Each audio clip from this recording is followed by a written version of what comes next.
Welcome back, Lost Souls, Trolls, assholes.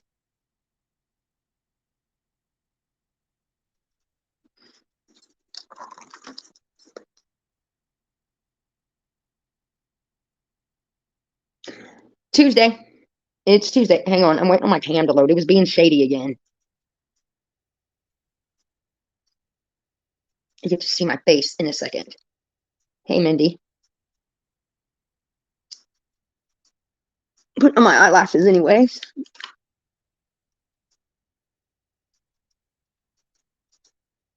See Nightbot's here.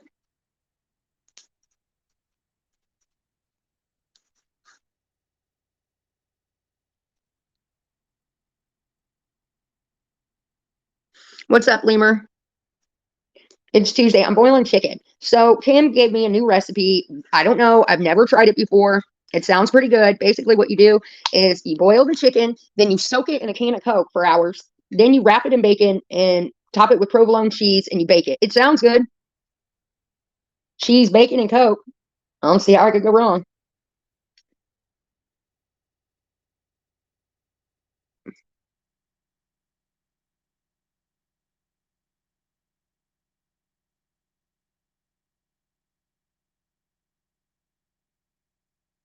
Hey, stars. Hey, Texas Sunda. Texas Sunda. I know I'm saying that wrong, right? Yeah, so we're cooking it today. We'll see how it goes.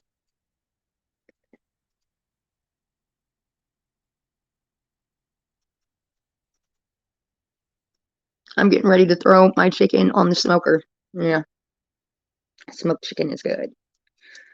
And everyone gets in here. We're going to have a talk. Turn my camera on here in a second. Putting on my eyelashes. And I'm making sure that the pucker stays going. Sometimes when I go live, it'll sit there and spin and my camera won't load. And then I'll have to reset it.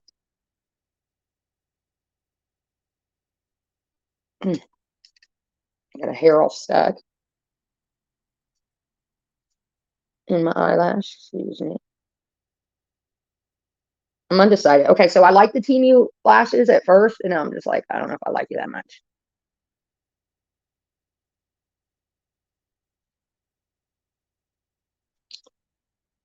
All right. Give me a second, and I'll go do my shit. I need to find my tripod. Guys, I should have gotten prepared before I went live. Excuse me. Give me a second. I'm no good. That shit everywhere.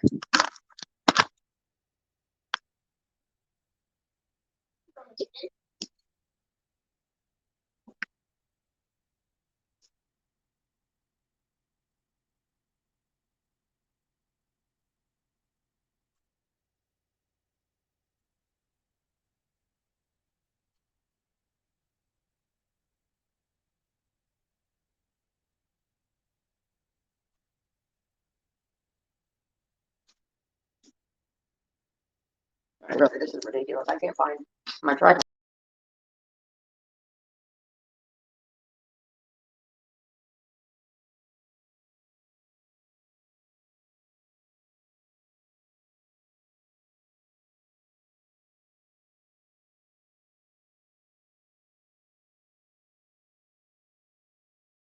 This fucking camera, man. I'm sorry, guys. I'm having all kinds of difficulties. I'm looking for my tripod. To have that, we'll be in business.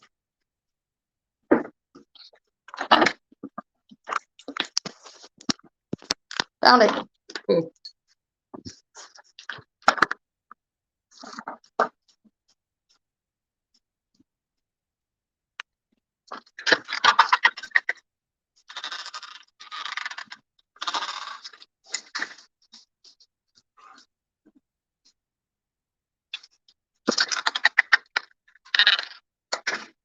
All right. It's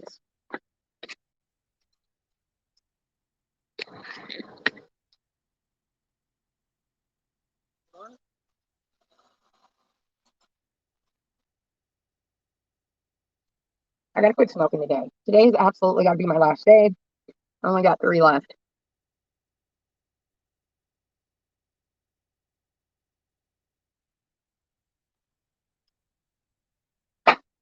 I only got 3 left, so I'm going to smoke a little bit of it now, a little bit later. Hey, Susie, where have you been? I was asking about you the other day. I was like, where in the fuck has Susie been?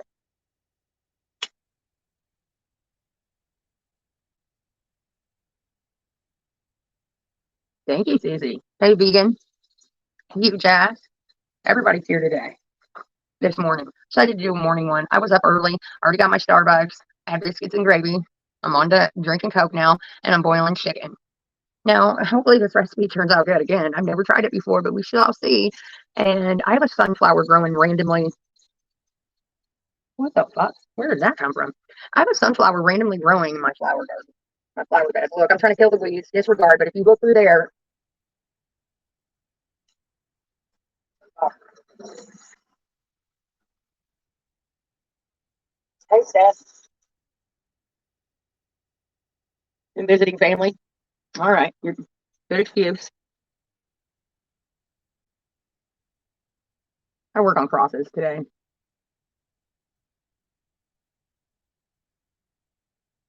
Nothing too exciting. I got 2 packages. I can tell you that. I don't know if I got the lipstick or not, but I got 2 packages. That's what I was thinking. It probably came from the birdseed because a couple years ago, a random one started growing there too. Oh, great. Thank you. Thank you. Hussy says I'm fat. No, he didn't say it like that. He said my cheeks are getting big. I'm just like,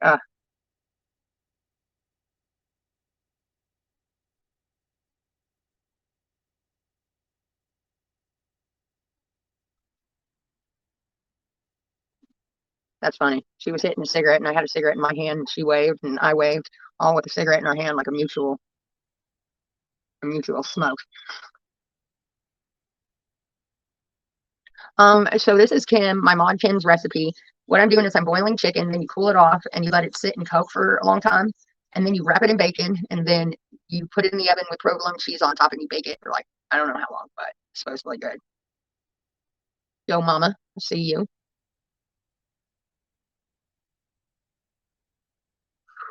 So anyway, so what's been going on? Anything new and exciting in YouTube or beyond? It surely ain't exciting here.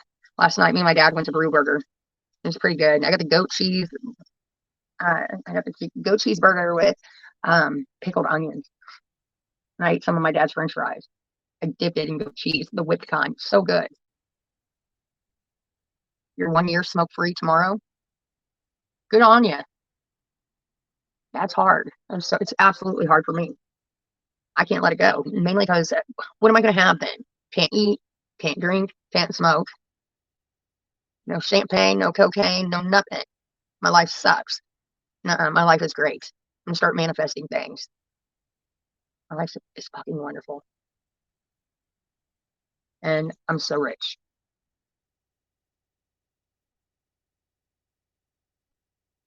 Filthy fucking rich. So much money, I don't know what I'm gonna do with it all. Sure, I'll figure out something. You work out, Bridget. Telling me what I need to do. You work out and do a video and I'll follow your video.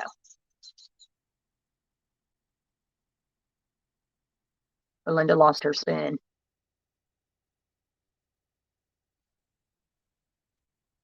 He was making that fried cod. You better do it. You do it, then I'll do it. Yes. My dad was frying up some cod for us the other day. It was pretty good.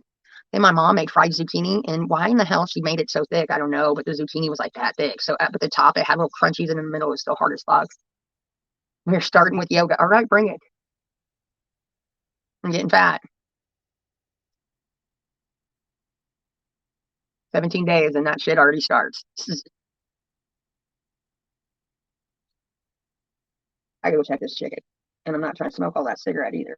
She calm down.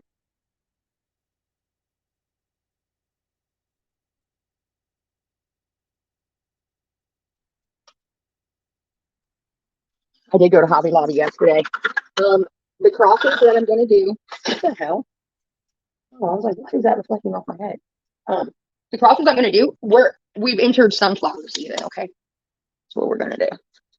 Look, so I'm boiling this chicken. I think it's done. It's gonna be done. How about that? You guys didn't know this trick? If you're boiling anything and you walk away from it and you don't want it to like boil over, put a wooden spoon over the top of the pan. and it will not. Because the wood will absorb it. You guys probably already knew that because you're fucking brilliant. I do. I have presents to open. Her spine. What is going on? Everyone's like, I don't give a fuck. I don't know. I don't know why I asked. I don't care. That's good chicken broth. I can make.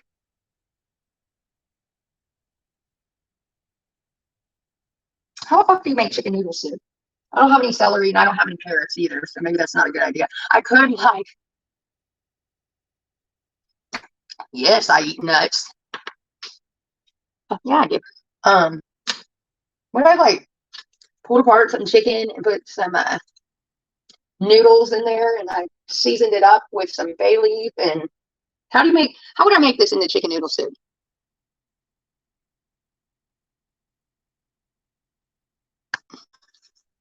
I'm not worried about losing weight. I'm 154 pounds. I'm all right. I need to get to 165, 70 pounds so I can get as much skin as I want, as much skin as I need to get cut off. Right now, I'm not going to cut it all off. Well, I'm not bothered by that. Let me tell you about no low cal fat free. I don't give a fuck. I eat and drink whatever I want, except for booze. And like pork sometimes fucks up my stomach, rice too. Raw shredded chicken noodles, whatever vegetables you want inside. I don't have any vegetables though, Bella. Let's go raid my dad's fridge. Come on. This is mine. I'm so fucking healthy. I got brownies. I got cheesecake. Ooh, look at this. Jalapeno honey cream cheese. I got some mashed potatoes. I got some watermelon. Biscuits and gravy, of course.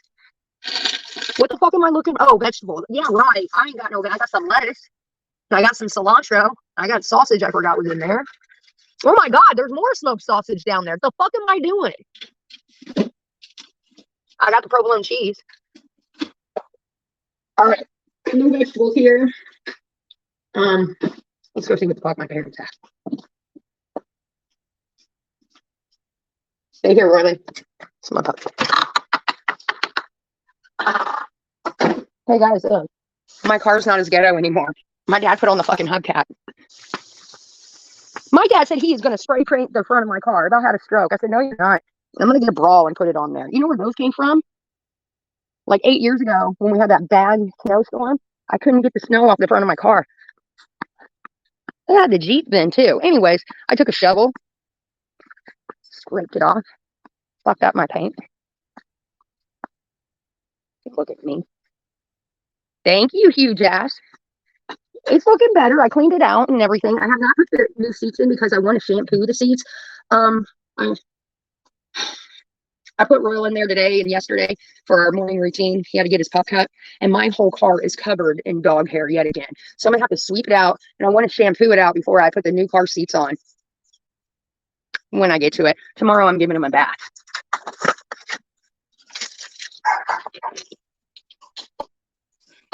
Shut up! Shut up!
I hate the fucking Wi-Fi around here. Sorry, I was trying to connect to my parents' Wi-Fi. So they didn't have celery, okay? They didn't have carrots, but I found peas and carrots in the freezer, so we'll work with this.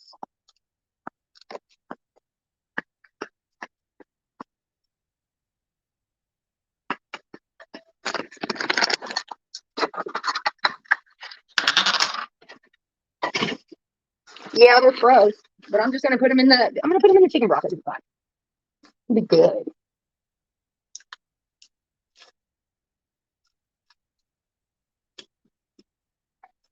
So,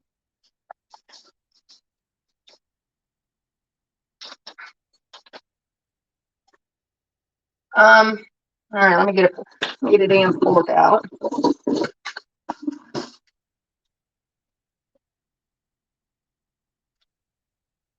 That looks ugly. What is that? Is this? Yeah, they're done. That fucking chicken breast. Now that is a hunk of chicken, man. All right. We want this to cool down a bit. Anyways.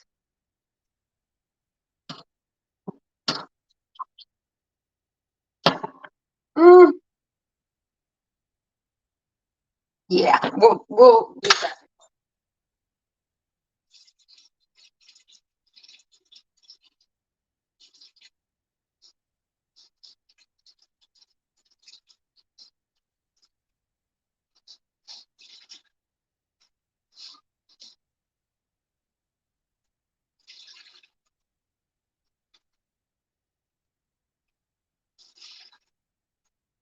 Just cooling it down. Okay, so anyways, how am I gonna do this? This is how I'm gonna do it. I'm gonna put, yeah. We're gonna make something out of nothing. What does Buster say? I didn't see it. I look great? Oh my God, thank you so much. I love you. Thank you. Put a bay leaf in here. 2 bay leaves. Fuck it. 2 bay leaves. Well, you know what. And I'm going to put some more water.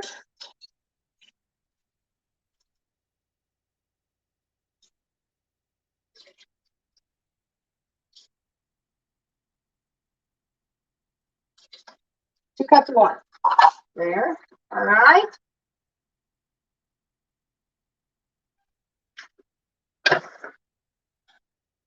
I'm broke as a joke. I will when I get. What's wrong?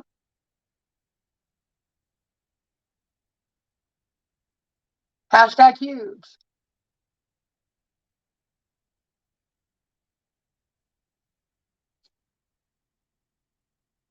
Okay, look, I got these things. They were marked down to $1 at Kroger. Probably because nobody fucking likes them, but I'm gonna try it anyways. Look, rich garlic herb cooking concentrate. Okay, flavor up anything. This is exactly what this is made for. So we're gonna add a little bit of this shit in there. I also got another one, caramelized onion and burgundy wine. Which do you think would? We're gonna do the garlic and herb.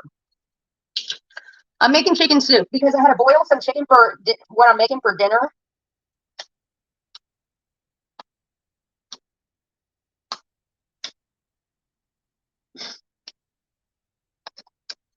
Fuck you. Get off. Man, why? Why do they do this shit? Child-proof son of a bitch.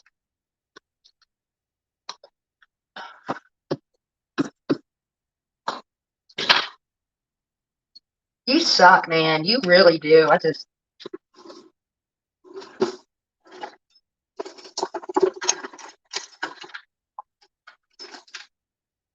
What's up? Exactly what I needed.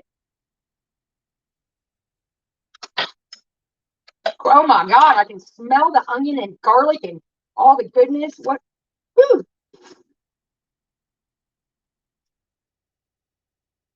I want to do this. This smells strong. Oh, well, fuck it.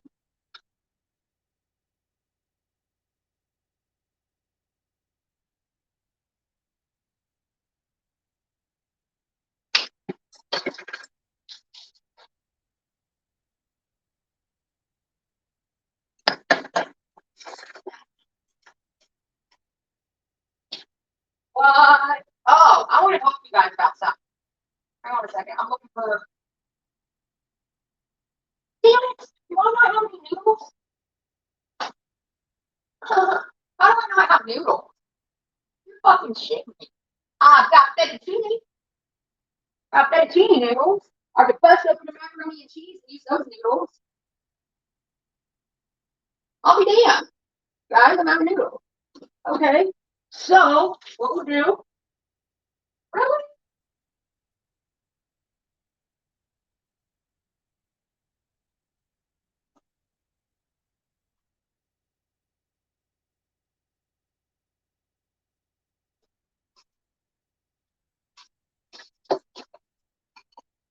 I got some angel hair noodles. So, we're going to work with what I got. Okay. Calm down, you.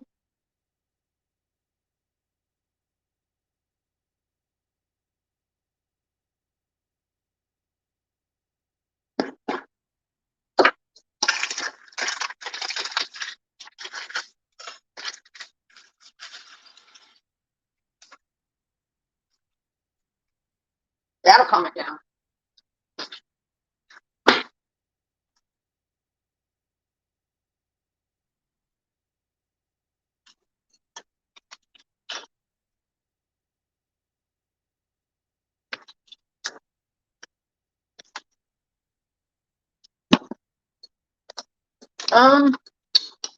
Don't want to put no cilantro. What do you guys think? What else should I add in here? Garlic. I'm going to do that here in a minute. Here's some onion powder. What seasoning should I put?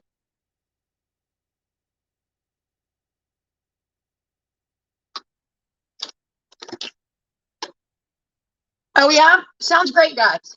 Thanks. Nobody? I got onion powder in there. There's some garlic powder.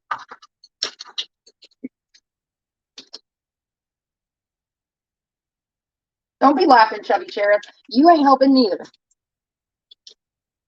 Some Italian seasoning. Sounds good.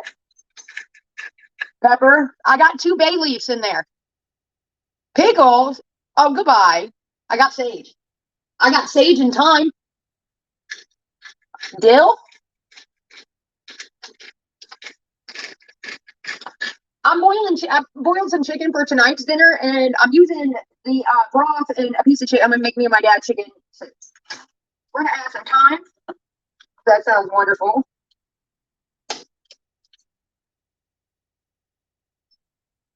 All right, and some sage. Yeah, fucking right. What else? I'm not adding pickle. Cilantro.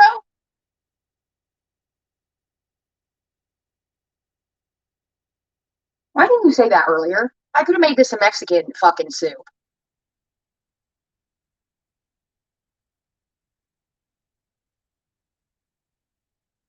You guys are thinking ahead. Holy fuck, a big tray. That looks like weed. It's not.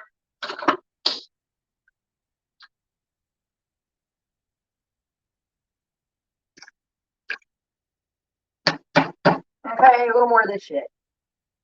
I think. I think it'll be good. Maybe the universe.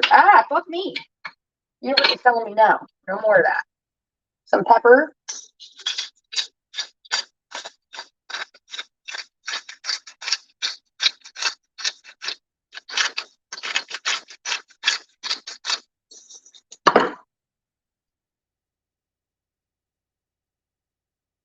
I know. I could have made chicken tortilla soup, but no one was helping me out with that. So there we go. So, anyways, where were we?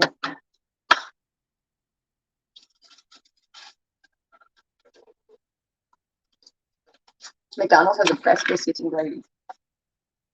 I love it. I eat it all day long.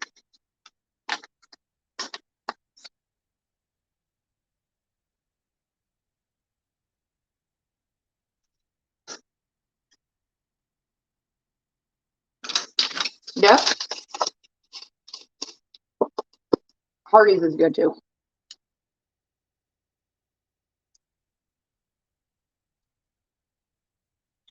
17 days, motherfuckers.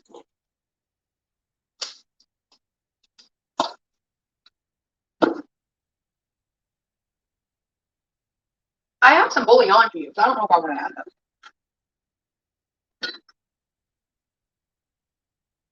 Starting to boil again. Good. All right. Now,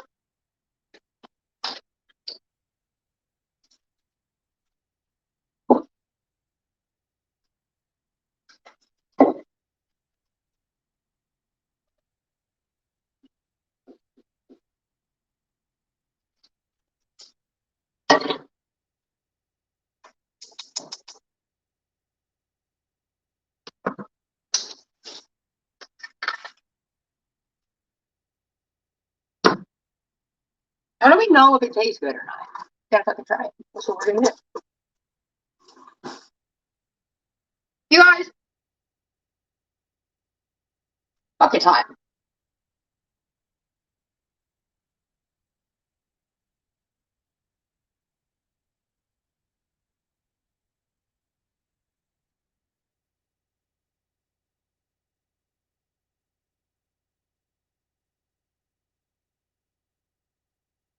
Lacks flavor.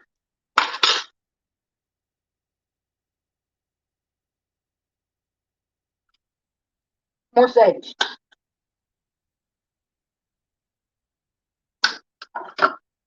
More time. Ooh, that was a lot. Fuck me. More of this shit. It's Italian seasoning. I don't want it too salty. Anyway, when people are up here, you guys need to really stop. When people come up or somebody wants up on panel, don't be screaming at me. Drop a link, because motherfuckers, let me tell you what happens every time. If I want them up, I want them up, and I'll let them know I want them up. You guys get me fucking stuck in situations, and I don't like it because you got me to fucking drop a link to some fuck, and then I get stuck with them for hours. No more of that.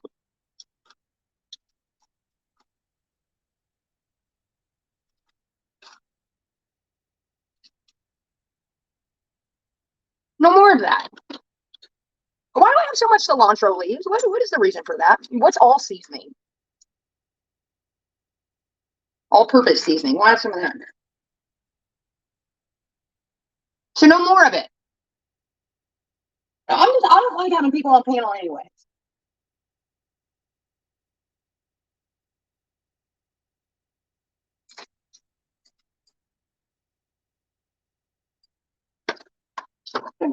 And you do it and everybody does it. Everybody. Look, just because someone said I do, here's your deal, folks. I got beer can chicken seasoning.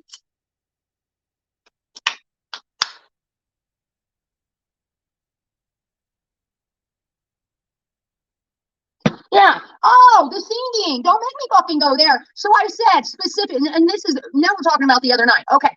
I said, all right, I'm done with the singing, whatever. You guys, and he was like, okay, we were all calming down. And then you're like, please sing this song. Please sing fucking Prince. Everyone knows I fucking hate Prince anyways. So yeah, please sing Prince and all this. And then I get stuck having to listen to it.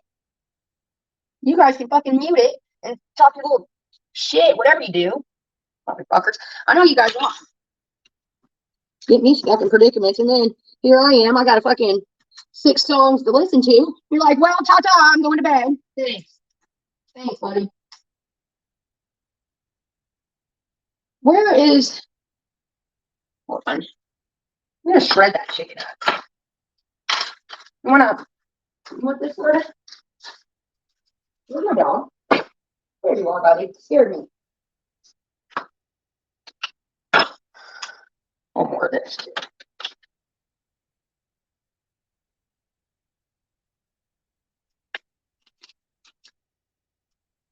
Where you can't get my ass.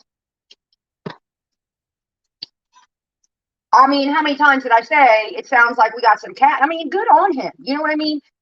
He thinks he's fucking wonderful, and that's great. I love the confidence, but to me, it hurts my ears. And I don't want to fucking hear that.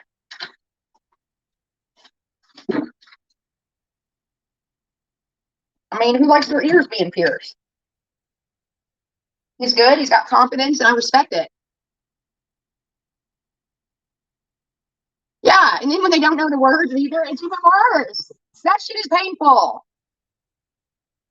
But I'm not even just talking about that. But I'm talking about just in general. You guys have done this to me quite a few times, and then I get madder than a motherfucker at you guys, and then I won't go live for a day. I'm like, I'll show them. Sometimes you guys need to be punished. No, Winnie Troll. You missed all the fun. You missed nothing. You missed it. 11-11, everyone make a wish.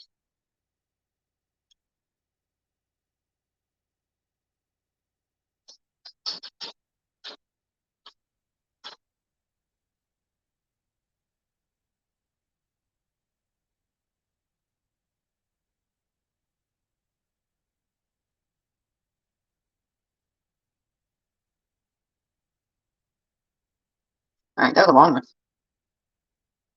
No ulcers. I'm thinking about calling in because you guys, he's gonna be checking. I think what I'm gonna do is postpone my fucking search or my thing again. And the reason why I don't want to go in there with nicotine. I gotta quit smoking. I know it's just really challenging to me right now because I'm in the middle of giving up everything. You know what I mean? Some of you will get it, some of you won't. We're like, just quit already. So you won't get it. So I'm gonna call and postpone it a week. So it'll give me about 2 weeks of smoke free, and it'll give me a month of completely alcohol free. That way, when they go in, if it's not healed, then all right, I gotta accept the acceptance. Accept it. So I'm having a hard time doing it.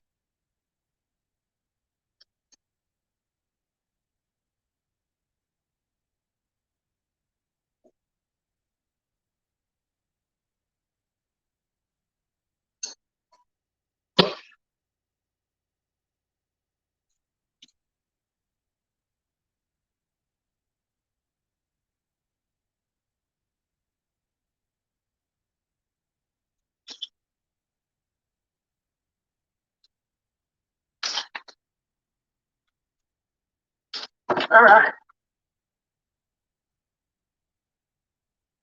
Nothing goes to waste around here.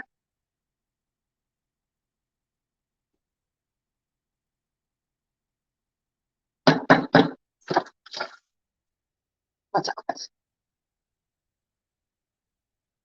People. I just want to, yeah, well, here's the thing, PJ. When I go in there, I want to not have any nicotine in my system whatsoever, and I want to be able to look at my surgeon and say, I've been alcohol free for 30 days. And he's going to be like, oh my God, I'm so proud of you. So if he goes in and there are ulcers, he might leave the tube in and say, okay, well, let's do another look here in 30 to 60 days or something like that. And if they're healed up, then that's what I'm hoping. If he sees ulcers. Shortcuts when cooking. I just want to be able to fucking go in there and be like, yeah.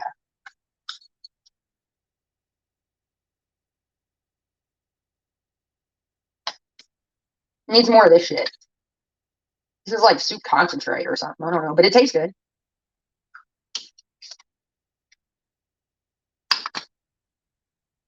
I have. Who got a subscription? Thank you, Crimble.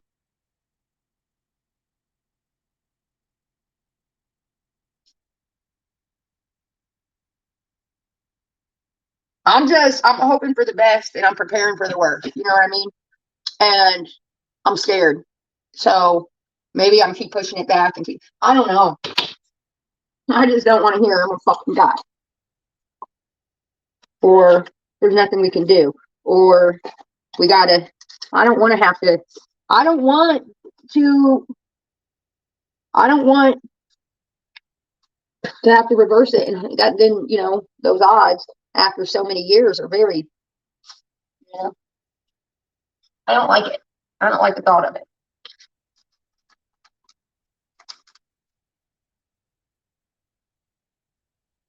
Oh, was she? You're so sweet, Hugh Jazz. Everybody loves you.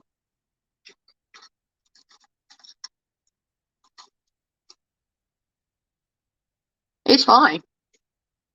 It's fine. I'm no problem with it. It's not infected. So I wouldn't even look that way. Who watches that shit? Who in here watches that? Susie? Who's talking about them?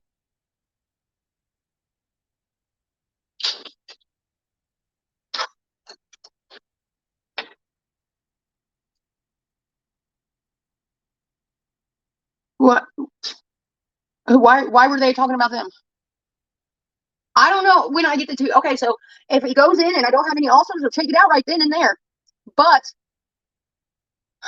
if I do have ulcers, you can keep it in for my next surgery, which will either be skin removal or a revision or whatever you call it.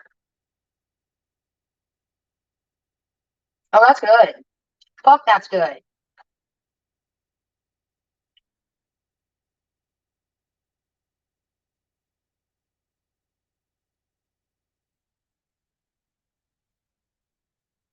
That's good. I think it's because of this. I have a little bit more.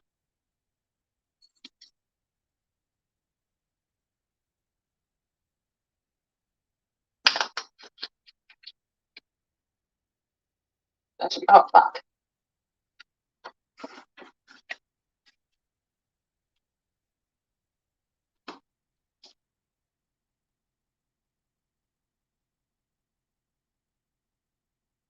Yeah, but who the fuck's watching that? I'll just shut up now.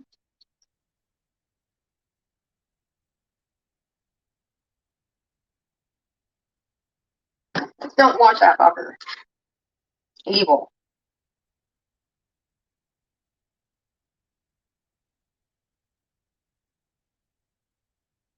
That is delicious. Guys, really.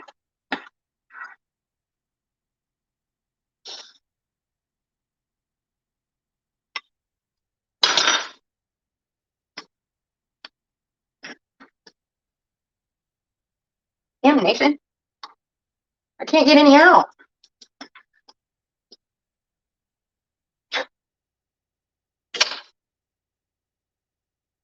Actually, I kind of need them al dente, so.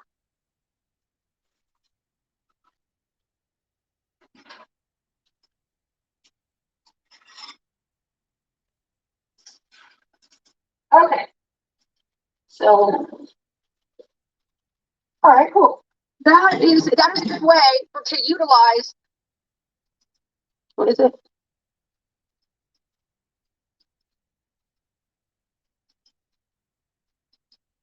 I've just come to realize. I get upset even thinking about. It's just that was hot water. I'm sorry. I'm an idiot. All right, this it upsets me. It does. I don't even like to think about it.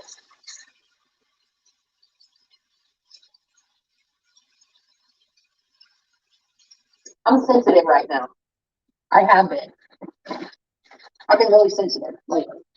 Last month or so.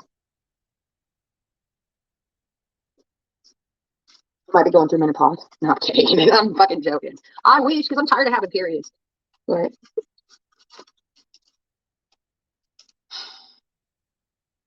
oh, it tastes really good. I'm gonna add the noodles. Oh,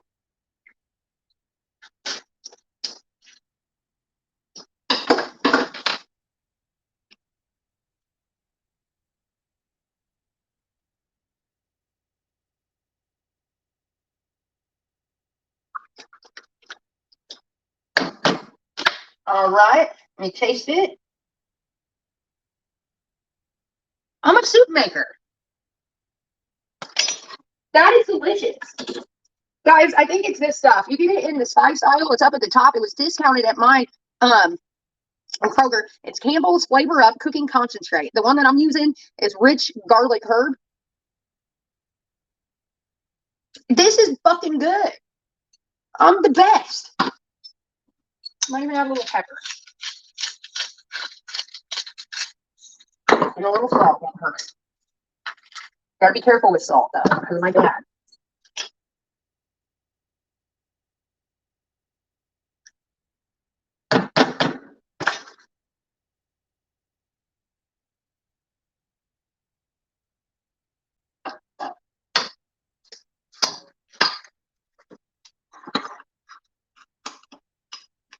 Oh, cool.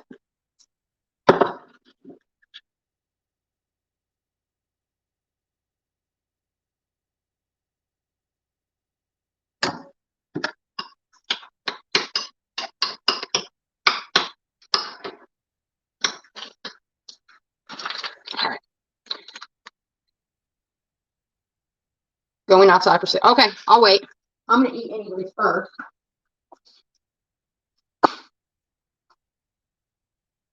Woo! Let's try it.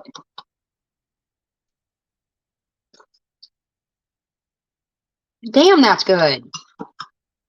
Guys, you know how easy it is to make your own?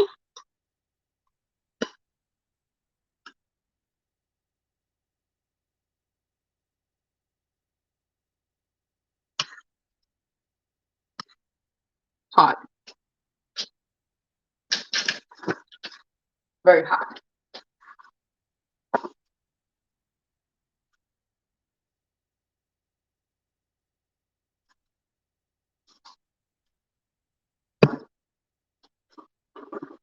Let's eat together. Everybody got a snack? Go get one. Let's eat. It's lunchtime. Totally thought about making a sandwich, but then I was like, I'm putting crackers in here. Probably be too filling.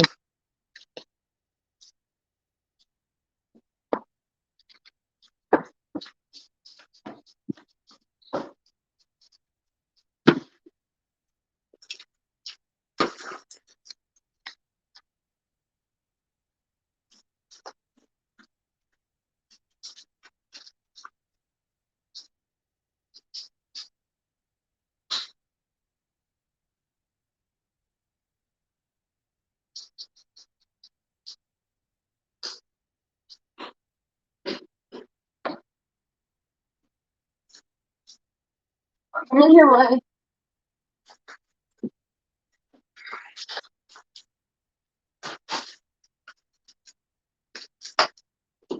Today, I'm going to work on crossing. I won't bore you with it unless you guys want to watch me do it, but I'm going to put on a podcast here in a little bit and get to going. Hey, Mod 59.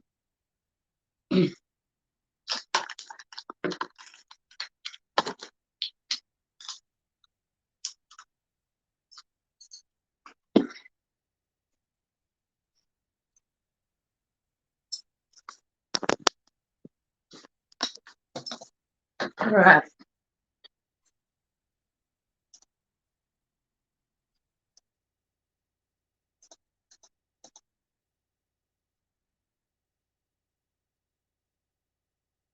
Windows update. No, I don't want to update it. Not right now.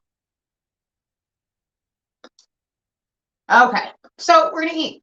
Everybody got their food?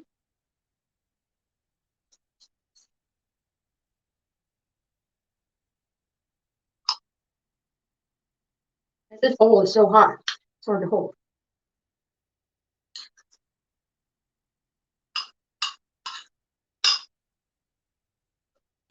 I know I dropped something. I don't see it. Huh. A Coke and a smile.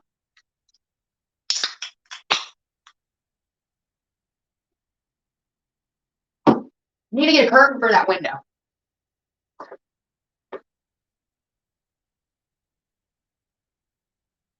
I'm making a very special cross for Roth. Let me tell you. So I've been looking high and low for large crosses, and I'm not having any luck finding them. It's starting to really upset me. Yesterday, I went into Hobby Lobby, and I seen that they had this giant cross, right? And it had this huge metal piece on the front. And I was like, it's kind of cute, but maybe I could tear the metal piece off.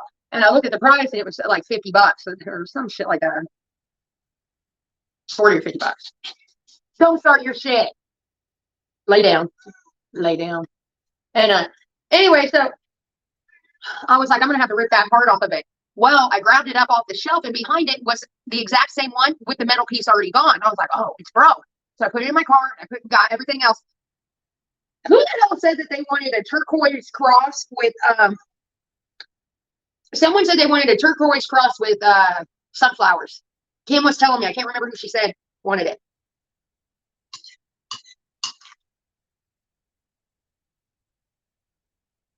Anybody remember who that was?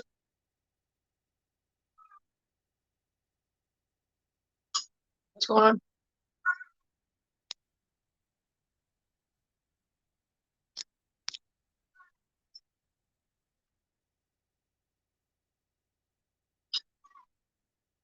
Hey, one-eyed visitor. I don't think you can give me the things. You use them. You guys, down at the bottom to the left of your chat, make sure that box is open, because what you get is you get channel points, and then you can end up getting a subscription with them if you have enough. You can highlight your messages, use emojis, and do whatever you want with them. But those are for you to do whatever you want with them. You can highlight your comments. There's a couple of things. Click the box; it'll tell you.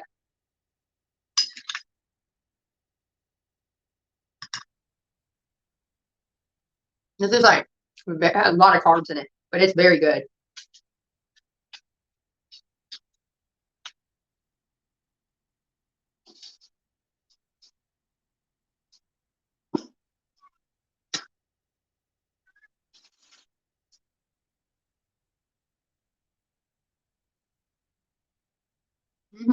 The longer you're in here, the more you'll get.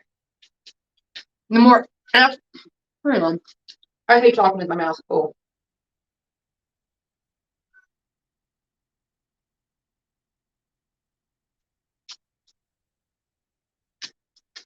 They add up really fast. Can't remember what I was going to say now. It's like the more you type, and the longer you're in here, you can collect them, and the more you type, you collect them. And like I said, then you can do all kinds of cool shit. Sorry guys, I don't know specifics. Let me see if I can pull it up. It says introducing channel points. Watch this fucking wonderful live. Earn channel points. Earn more.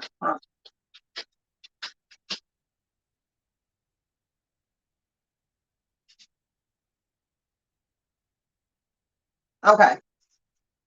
This is what it is.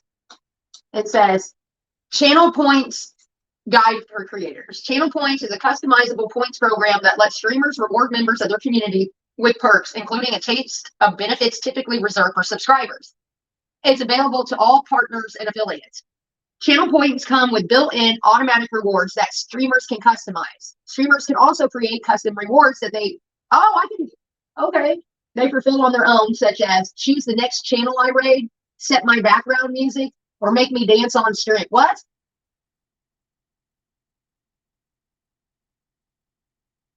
Those are just some examples, which I don't even think that would happen, because I'm not dancing. I don't dance unless I'm drunk. If you ever see me dancing, like really, really dancing, you know I'm fucking wasted. I don't dance sober. For viewers, channel points are a way to be recognized for all the ways they are already supporting the community. From watching a channel to being part of a raid. The points they earn are specific to the channel, and the points accumulated automatically when they are logged in and watched. The more support they give, the more they'll earn. Channel points is a great way to get the community involved, and we are just getting started with this program.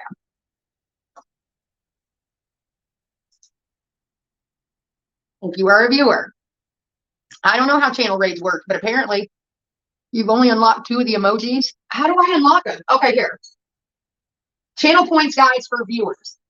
Channel points is a customizable points program that lets creators reward members of their community with perks, including a taste of benefits. Typically, we already read this.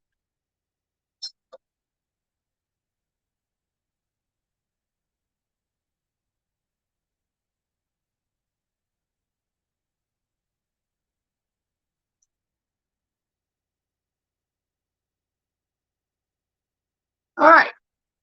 Are you ready for the rundown of the point system?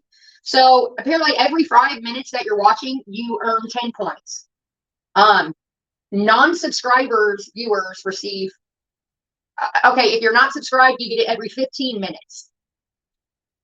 If you participate in a raid, if we do a raid, you get 250 extra bonus points. Viewers receive points upon a new follow. These points can be earned only once. Okay, so if you follow me, you get 300 points, but you can only do that once. Hey, Katie. Okay, so if you're on a watch streak, viewers receive points for returning.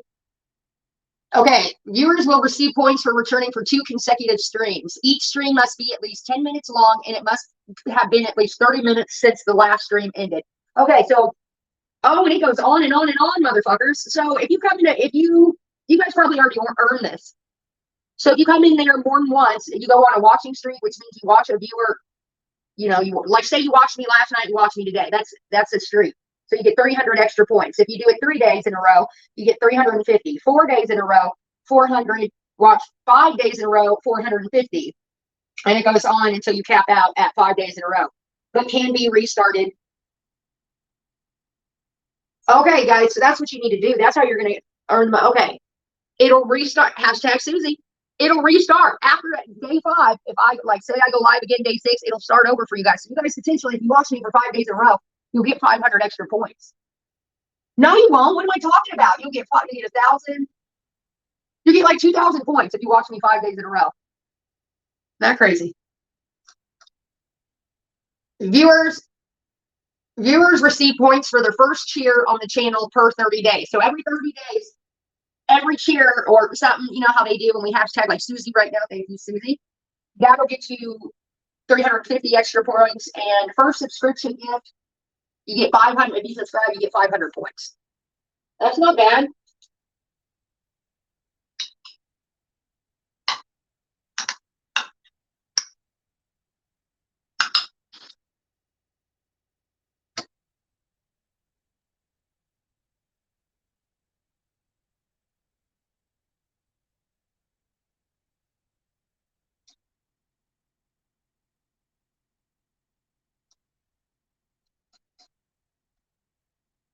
Looks like I need to unlock some emojis. You can make custom ones too. Anybody know how to make emojis?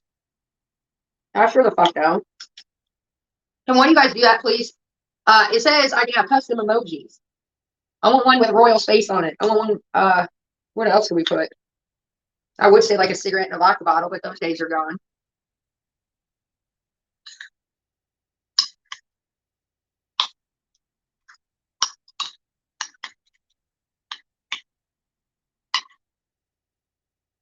Turn this shit up. Good. Shamrock. Thank you, Shar. Thank you, everybody. Bubbles and Drama. Thank you, Steph. Yes. Get your channel points, everybody. Step on up and send a cheer. And if you don't feel comfortable doing that, my PayPal is always available. Cash App and Venmo.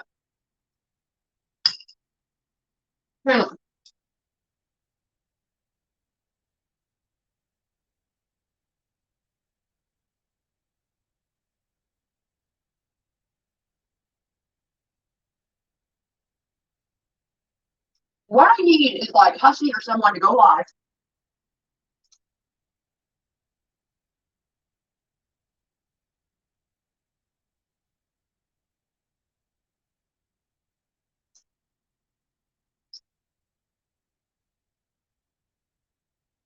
I need Husky to go live so we can raid his channel and figure out how the hell we do the room raids. And then we can go raid other motherfuckers once we get it down.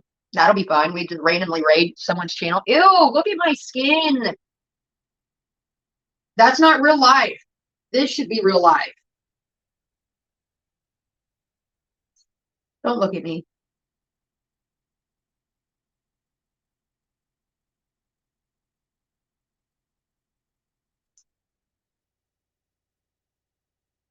I don't want this.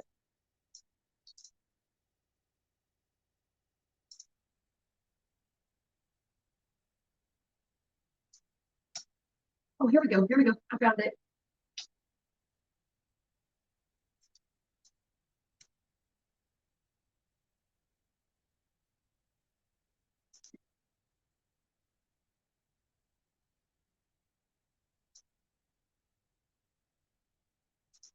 Hold on. Let me see if this, guys. The provided image does not have the required dimensions. Here we go with the fucking size shit again. They're size queens. And when it comes to banners and emojis and merch, and that always messes me up.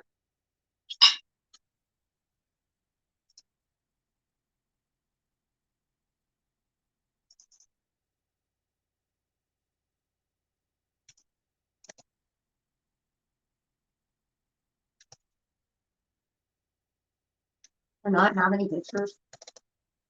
Come on.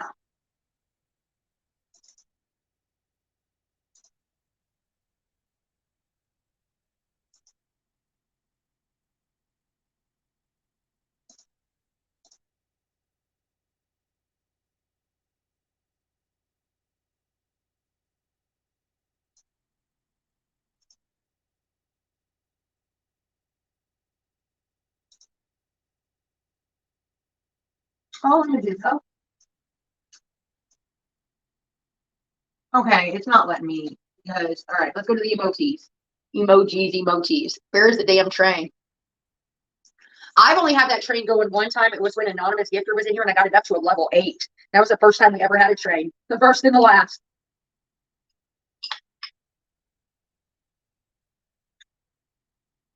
What am I looking at? I'm trying to get it to where you guys have special emojis. What'd you do, Steph? Did you try to get it going? Hashtag Steph, everybody. Hold on. I don't know. Didn't you know? Oh, shit. There goes more. Steph is blowing it up, everybody. Thank you. Everyone congratulate her right now. Say thank you. She's helping us all out. Set me in the stream. Bubba Puss, the real sweet pineapple, Jamie Jams, Mindy. Who else? You all better thank Steph. She gave you all got subscriptions. Sorry, guys, I wasn't on that page. I was looking at that emoji page. Thank her right now.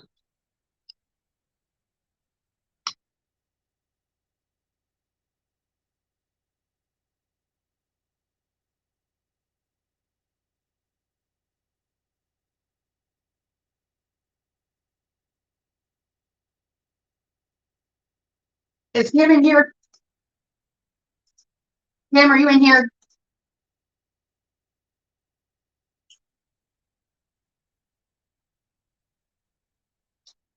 Why do I only see one of my mods? I have fucking 20 mods and I only see one.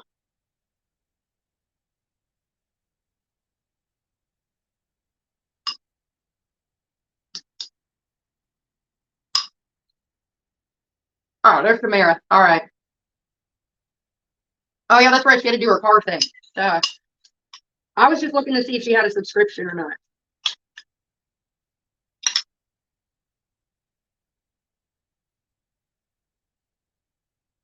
Thank you, Shar. Thank you, Shar. The BCs. Thank you for following. It says you should have some channel for Pretty Lady. You better thank Steph. You just got a subscription. And thank you, Shar. I'm here, but packing and cat care. Okay, Lemur, you're fine. You're fine. I just want to make sure there was more than one mod. And I really wanted to see if Kim was in here because I can't remember if she needed a subscription or not. I can't tell from my end.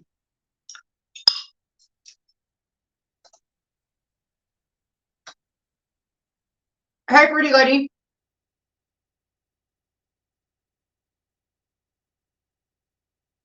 It says to me that Pretty Lady, okay, Steph gifted her a 1 month subscription, but it's not showing up on my end. Hey, Indie girl.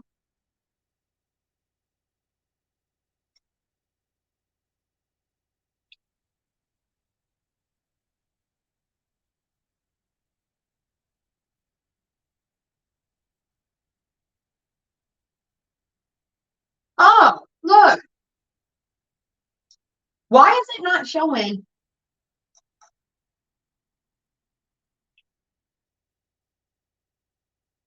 Guys, I just figured out a setting. So now,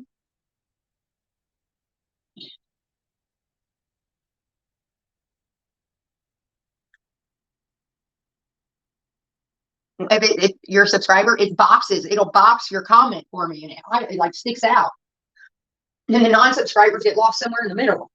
That's shady. That's shady, Twitch. So that's how they get you. Thank you, Pretty Lady. Oh, I see it now. Maybe it just takes a minute.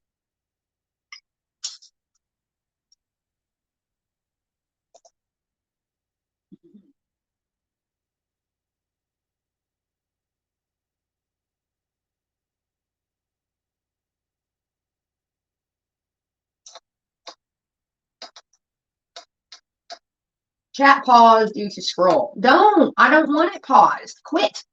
There we go. Yeah, they're in a box. Subscribe now. Hashtag shark. Once again. Oh, did I show you guys what I got at Hobby Lobby? Anyways, I was telling you that's what I was telling you about. So I took behind that cross that I seen with the middle thing.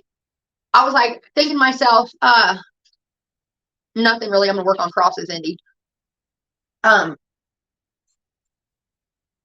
Anyways, I seen that they had the same cross with the middle thing already taken off. And yes, I was brilliant. I went up to the cashier and I said, look, this one's broke. Here's the original, just for reference. And then as you can see, this one's broke. So she called the manager and the manager gave me 75% off, which made the cross like $13. I needed that cross so badly because I'm working on one for Rolf and it's got this really heavy piece and it's going to take a thick cross like that to hold it. So yes, I got that. And I got this. Somebody was wanting, I know a lot of people have asked me about sunflowers. So I got some sunflowers. These are probably my favorite. And then I got, these kind of look like sunflowers. I guess really not too much. Yeah, the train don't like us. They're like, one and done. Your crowd's too wild.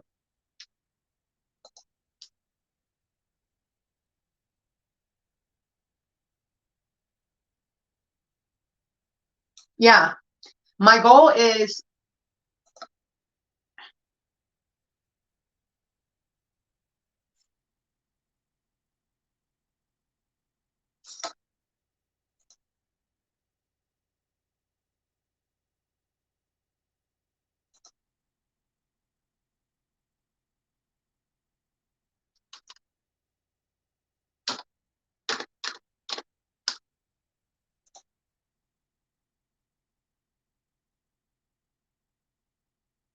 oh, I see. Oops. Okay.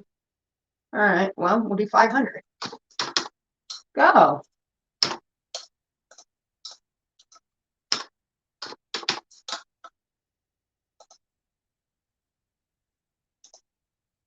Y'all see that up at the screen? Did it just come up to the top? Sub goal.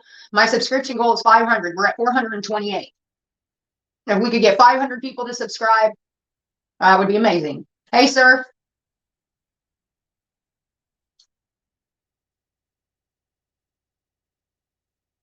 We need to start mingling with other creators too. Start growing.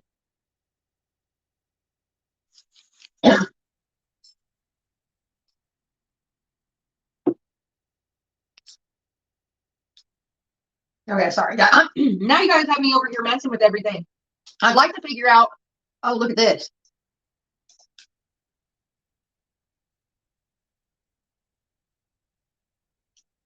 I'm a dick. Look what I just did. Now you can only, if you want to talk, you got to be a subscriber. That's shitty. I won't do that. Just kidding. I turned it off. All right, raid channel.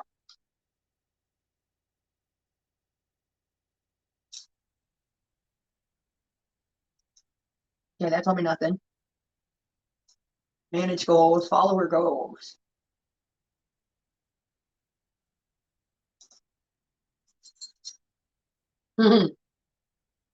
I won't do it. I turned it off. Anyways, that's all I got. Well, I got 2 packs of these. That was what the other one was in there. That's all I got. I had to get some more glue. So yeah, it's exciting. Where'd you Jazz go? She said she'd be gone for 8 minutes. She's been gone 20.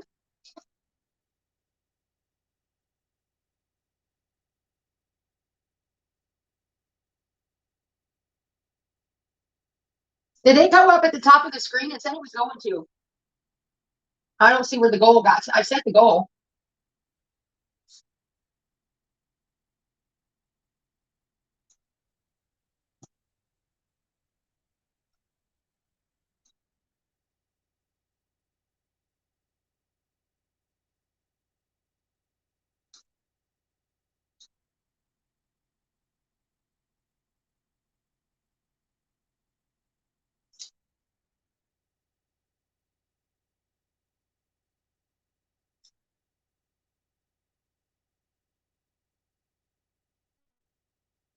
There is a banner that showed up. I was just wondering, does it stay up there or did it just come across and go away?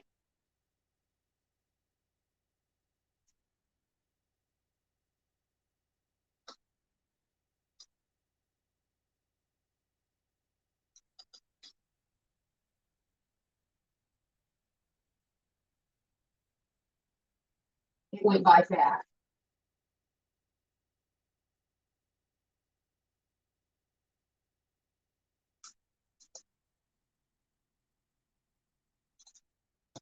Yeah, I pinned your message.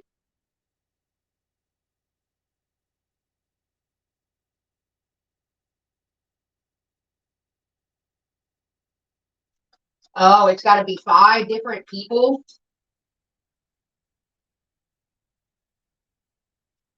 Hmm. That's why, guys. Now I get it.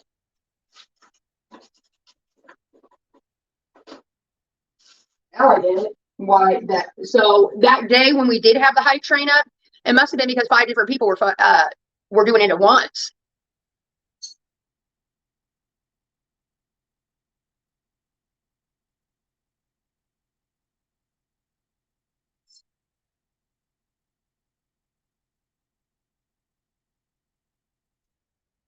It's Chubby Cherub. Yes, Chubby Cherub. But even the thing is, to get that fucker up, it's expensive. Like, okay, even if 5 different people did, it's still expensive.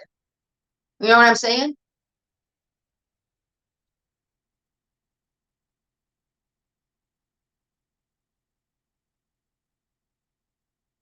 They're making a cut off that, and you damn know it.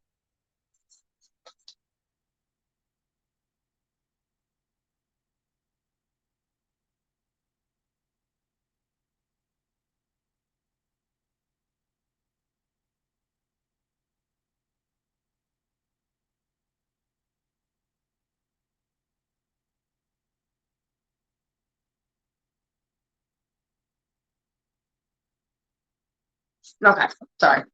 Anyways, now what I would like to do is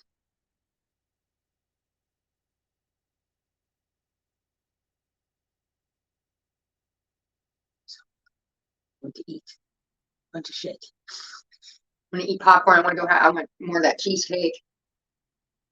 I'm gonna make my parents eat a piece of cheesecake. I wonder if they already. No, I don't think they did. Maybe they'll eat that tonight. They have a cake in there, and I know they got strawberries in the fridge. I've seen them. They cut up strawberries, and you know how they sit and make their own juice and put it over like sponge cake or whatever, angel food cake. I've seen they have an angel food cake. I'm gonna go eat their food, but I'm gonna give them some of that cheesecake. No, Marlboro, leave me alone.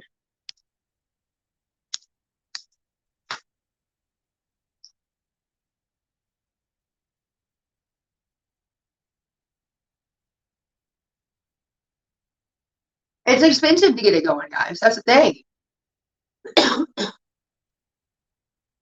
I'd rather. Uh, the thing is, I don't care. You guys can do whatever you want. I just think it's fucking expensive to get that train going. That's kind of a racket. 5 different people have to do something. Like, what the fuck is that? And then we get the train going, and then what? You got to keep feeding it to keep it going. It's a racket. And they take fucking 75% or whatever in the shit they do.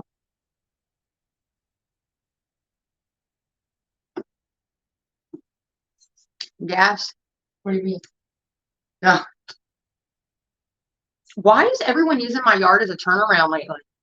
That's the second car today. Probably because it looks like no. Well, my car's out there. I was gonna say probably because it looks like no one's home. Are you guys gonna watch me cook dinner tonight and try the new recipe?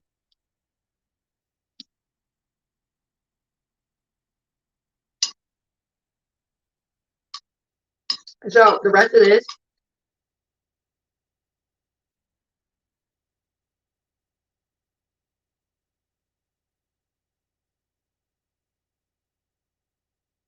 I don't know if it's 75%. I was being dramatic. I don't know what it is.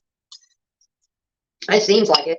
Think about it, because they probably take about half, and then they charge you the taxes for the full amount. By the way, YouTube has always done that. I don't know how they get away with it, but like when we get charged, as like I remember when I was doing my YouTube taxes, you would have to pay taxes on the full amount, even though they were collecting half of it.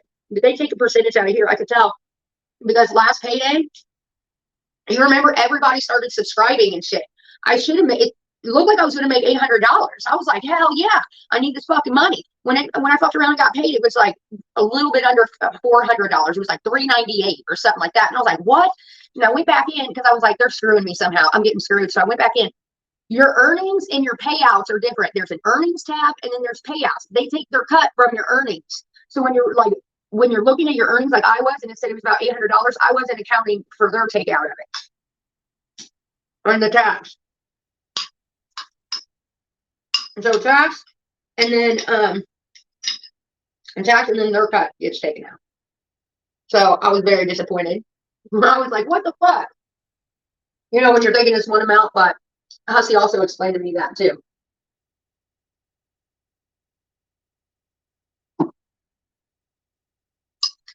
It's good, but it's turning to mush. Ah!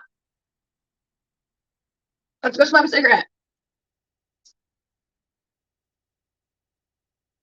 This one is going to be like a hodgepodge, all kinds of different jewelry on this, and it's going to be big and probably a very expensive cross, to be honest with you, because I'm putting a lot of shit on here.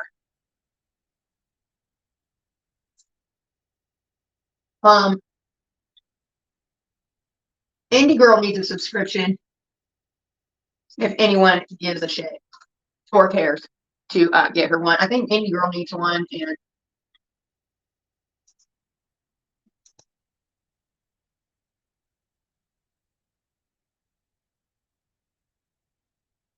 don't remember. There was somebody else I thought I seen the other day.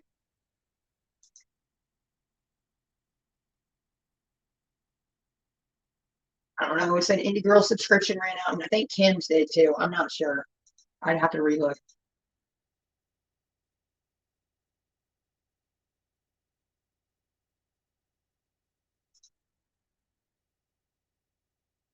Yeah, I'm gonna smoke. That way, motherfucker. That way I can grab the present. Ooh, I better. Come on, buddy. Open the presents. I'm excited. I've been looking forward to it. I want to go get a Starbucks. I've already had one today. I don't need another one. That's my new addiction. That's fucking Starbucks. Oh, if they had a delivery. Looks like Gatorade and water delivery.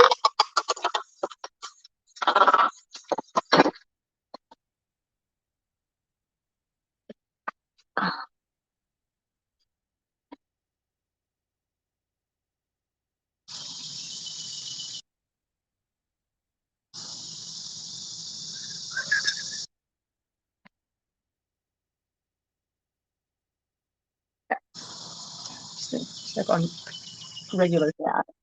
You know, with my hair like this, you know what it reminds me of? It's like a girl that freaked out on the plane. She was like, that motherfucker's not real. Her hair was like this. I've seen it in the mirror earlier, and it reminded me of that. I'm not fucking with my hair today. Hashtag Penny. You need to go to the store soon. I'm gonna open the presents after the cigarette. I thought I seen huge ass in here. I'm waiting on her.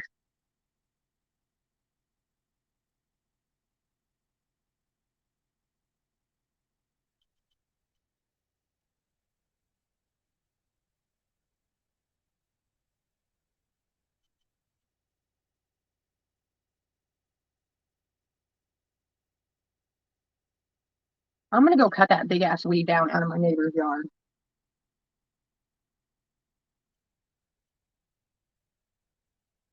Fuck the train. That's what I was saying, Steph. Like, it's too hard to get it going and it's too hard to keep it going.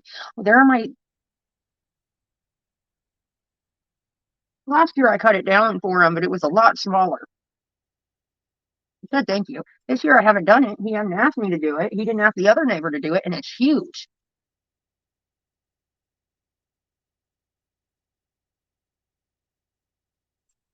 I don't think I'm gonna. You like my TikToks? Thank you. I have no direction on there. I just throw up random shit all the time. I don't know what I'm doing on there really. Guys, let's go cut down this weed in my neighbor's yard.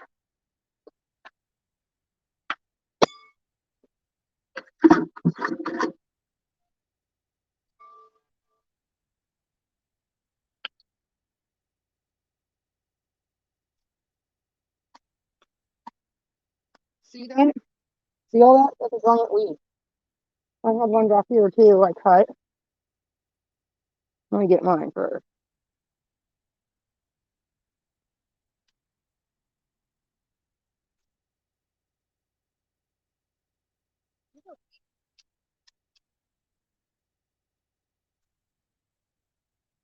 Oh, my down in the dress.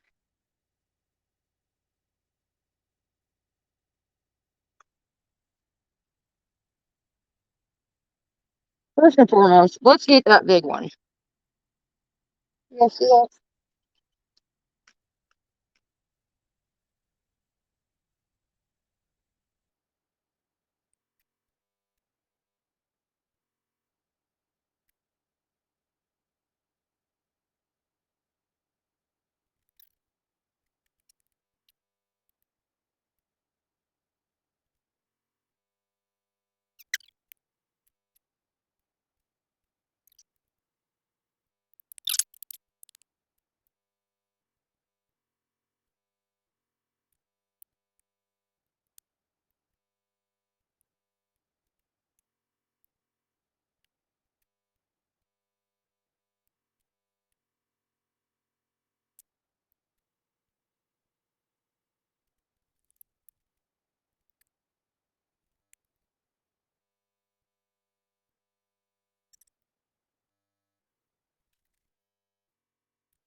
Alright, I'm done fucking with that for right now. Look how much better that looks already.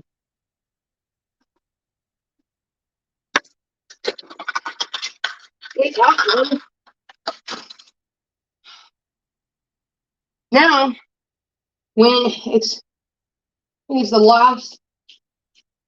last Friday of the month, if you put out your tree list or whatever, they'll come and get it. So I'll drag it out there. And then that'll be nice and dead back. Hey, Rosie.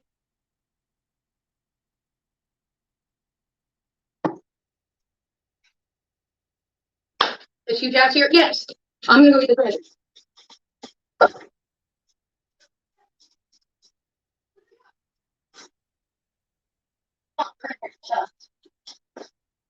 I got 2 packages in the mail, guys. This is day 16, actually. I got them yesterday. Hey, Tasha. So let's see. Without further ado, are you excited, Lily? Oh my God, buddy! Look what you got. Yes, his is filthy. Look, tomorrow I'm going to give him a bath. I have someone helping me. You got a new collar too, and I love it. Yes, his is dingy now. He deserves a fresh look. Look, red collar, leather. I bet this is from Kim Jazz. Keep fighting for your life. It is worth it. Huge ass. Thank you so much. I love it. Yes, I was wanting that so bad because his collar is it's falling apart. He's had it for 2 years. The leather ones hold up. Look how thick that is too. Fucking perfect. I hope it is. I just want to check it out. Thank you so much, Hugh Jazz.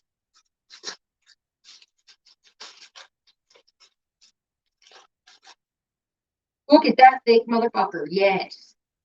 This is going to fit him too. This is perfect. Okay.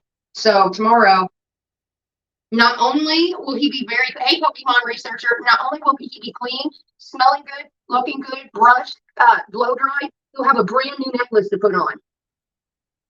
Look at that. How thick that is. That is a nice collar. Thank you so much. Thank you. Yes. It's for you, baby pup. Yeah. It's for the puppy. He's just looking at me like, what? This is for royalty.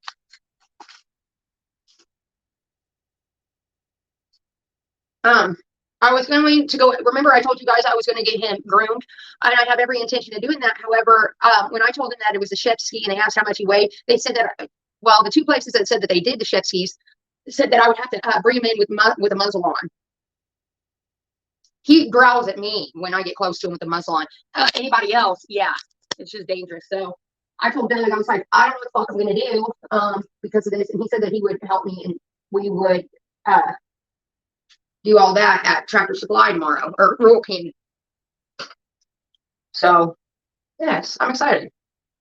Gonna get him all cleaned up, and now he's got new jewelry to put on too. So that's awesome. All right, I got another one, and I think I know what this is because you said something about lipstick. This feels like lip liner. It feels like a lip liner.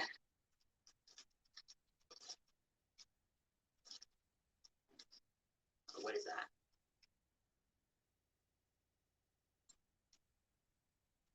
Marvel needs to leave me alone. I'm not part of their club anymore. I'm trying to quit.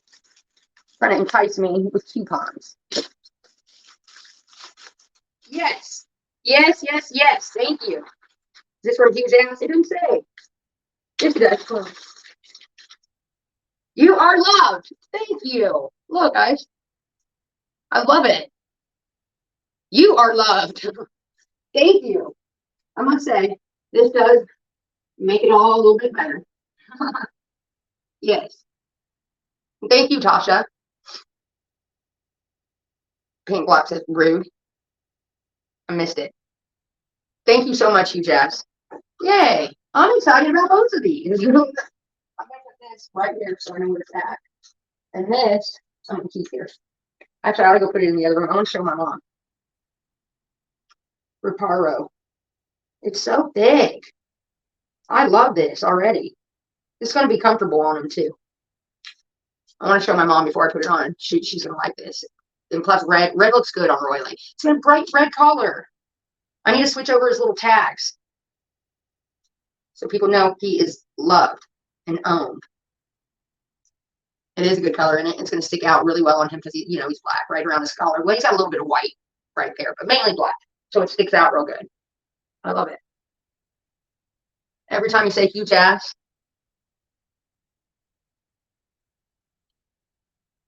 well, isn't that the name? The Huge Ass?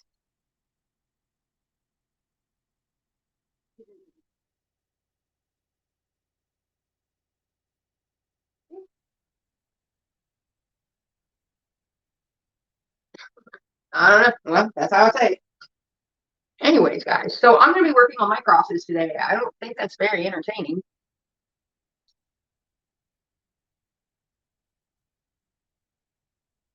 I could leave the camera on. I could not. Like I said, it takes me forever with the rhinestones, and I got to do some paint. This is just getting going.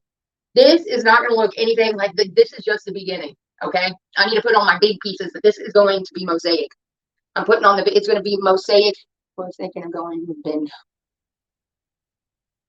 I got to put the big pieces on first, and then the little pieces around it. And I still got a bunch of little big pieces to put on it. But mainly, I like that. So what I did is I found a brooch at Hobby Lobby, that cross one. I found that brooch at Hobby Lobby. And I went around it with the diamonds. There they are. Okay. I had to get some more crosses. They're in here. Look what I found for $1.25. I'm gonna find use for them on some kind of cross. $1.24 actually. Original price $4.99. For that. Isn't that pretty?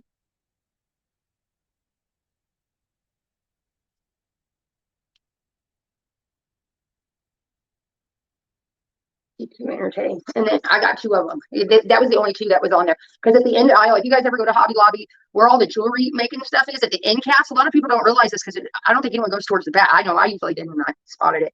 They have or like marked down jewelry pieces. Mismatched shit, but for me, this will work. I think these are pretty, and I'm going to put them on some kind. I'll find some use for them. That's why I was like, wait a second, where did those go? Because they weren't in my bag. They were in the other bag with the cross. Okay, so I know a lot of people, I'm going to work on these too, but mainly.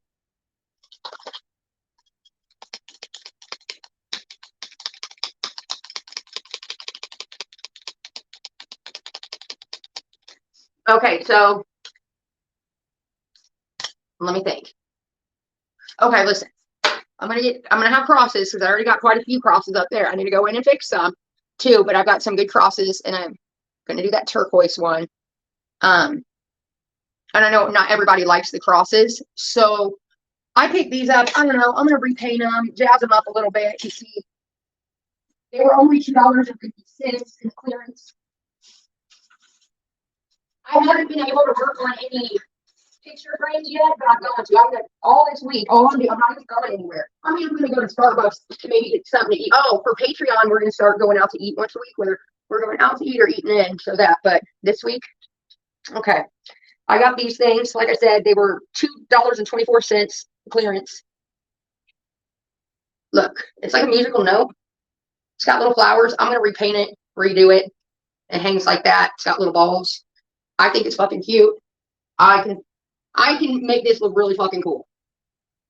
So, and they only have two, unfortunately, but I got them both. Can't beat it. Look, $2.24. Yeah, we'll figure out something to do with those. Guarantee it. I also got a turtle to paint.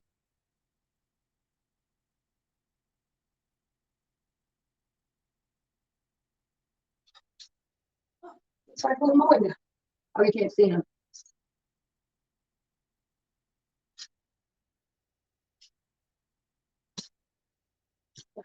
So I figure I'll just paint those up and like color up the flowers a little bit and put maybe pink flowers or red flowers. I'll paint them black and make the flowers like sparkly some other color maybe.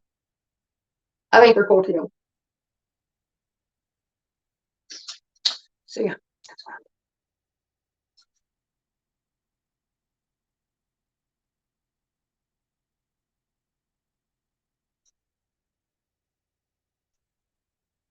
doing. So I know it's not exciting. You guys want me to leave on the camera or what? Because I want to listen to, I'm going to watch stuff while I do it because it keeps my mind busy. I know. I'm an entrepreneur. Look, I made this one too. I'm actually going to send this to 073. She's in the gnomes. Oh, can't fucking see very well. I'll just write it down. That'll be easier. She's in the gnomes.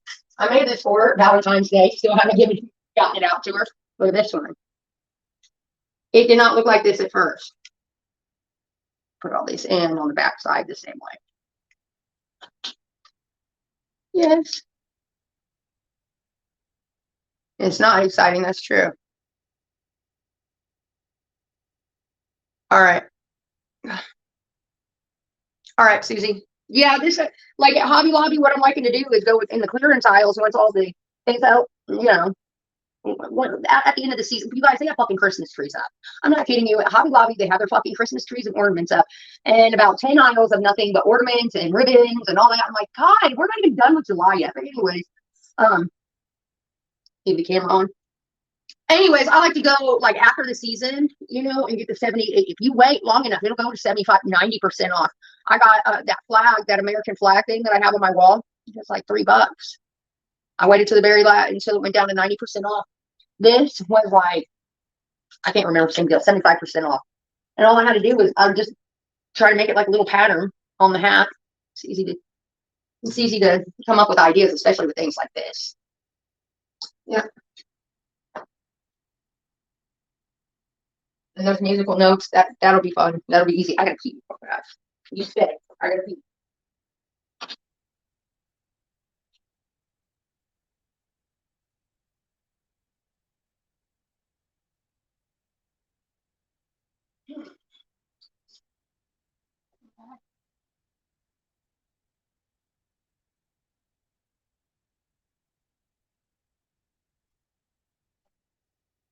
Well, with shipping, what I do, like the crosses, there it just depends. Like the smaller ones, it's like, it could be like $10. It's about $10 to ship, sometimes 13, 15 up to that. So I just tell people $15 on top of shipping. If it's a heavy fucker, it's gonna be more. What the fuck is in my leg?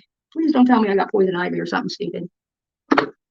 Um, the bigger ones are a little bit more expensive because they're heavier. Yeah. Shipping is ridiculous.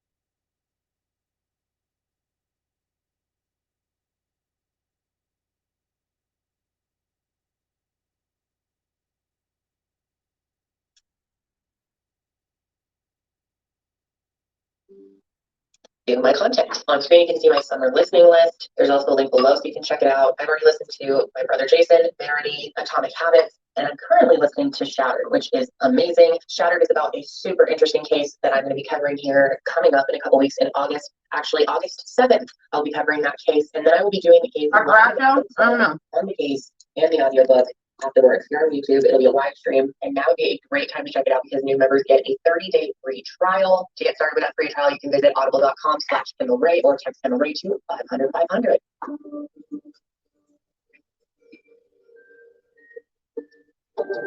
Hello, everyone, and welcome back. I'm so happy to have you here with me today as we discuss yet another case. If you're new and welcome, be sure to subscribe. But anyway, let's go ahead and get into this case. Now, this one is very interesting, and I feel that there will be some variations. Oh, yeah, I could do it. And this is actually going to retrial here pretty soon, the next couple months, if all goes accordingly. So I want to start out here by telling you about Jason Corbett. So Jason was born February 12th, 1976 in Limerick, Ireland. His parents, John and Rita. He was actually one of 8 siblings and had a twin brother named Wayne. One of his sisters, Tracy, who wrote My Brother Jason, recalled that they never really felt poor when they were growing up, but looking back, she realized that they definitely struggled to make ends meet. I mean, their parents did what they could to keep their children healthy and happy, but money was never that abundant. In fact, when their father lost his job at one point, Jason actually picked up a part-time security job at the school sports center to help make a little extra cash for the family. And Jason's work ethic is just one of the many reasons that his family and friends loved him so much. Now, among those who loved Jason was a woman named Margaret Fitzpatrick, who also went by Max. Once Jason and Max met, it was clear to everyone around them that they were in it for the long haul. And eventually they got married, and by September 2004, they were welcoming their first son into the world, and his name was Jack. And then 2 years later, they had their second daughter, Sarah, and their family felt complete. All was right in the world for this young family of 4. Jason and Max were deeply in love, and they also had a deep love for their children. And things were really great at first, until tragedy struck this family on November 21st, 2006, which was only 3 months after their daughter was born. That night, Max woke up with a terrible yet familiar feeling. She knew exactly what was going on. She was having an asthma attack, and this was something that she had experienced before. Normally, she would use her nebulizer, but this time something was different, and it wasn't working. So Jason immediately rushed her to the hospital, but sadly, she didn't even make it there. Max was only 31 years old when she passed from an asthma attack, and Jason was 30 at the time, and devastated, as you can imagine, to lose his wife so suddenly, so unexpectedly. And now he's stuck raising his 2 children on his own, and he was terrified and just heartbroken. His sister Tracy said that her and her husband got the call that they needed them to come to the hospital. And once they got there, they knew right away what happened just by the look on Jason's face. Tracy recalls this moment in the book and talks about how that look on Jason's face told her so much, that she knew right away that he felt like he lost his entire world. But Jason knew that he had 2 kids at home he needed to be strong for, so he could not let this consume him. I can't imagine being in that position. Jason knew he needed to be there for them, and I think that really gave him purpose at times when he needed it the most.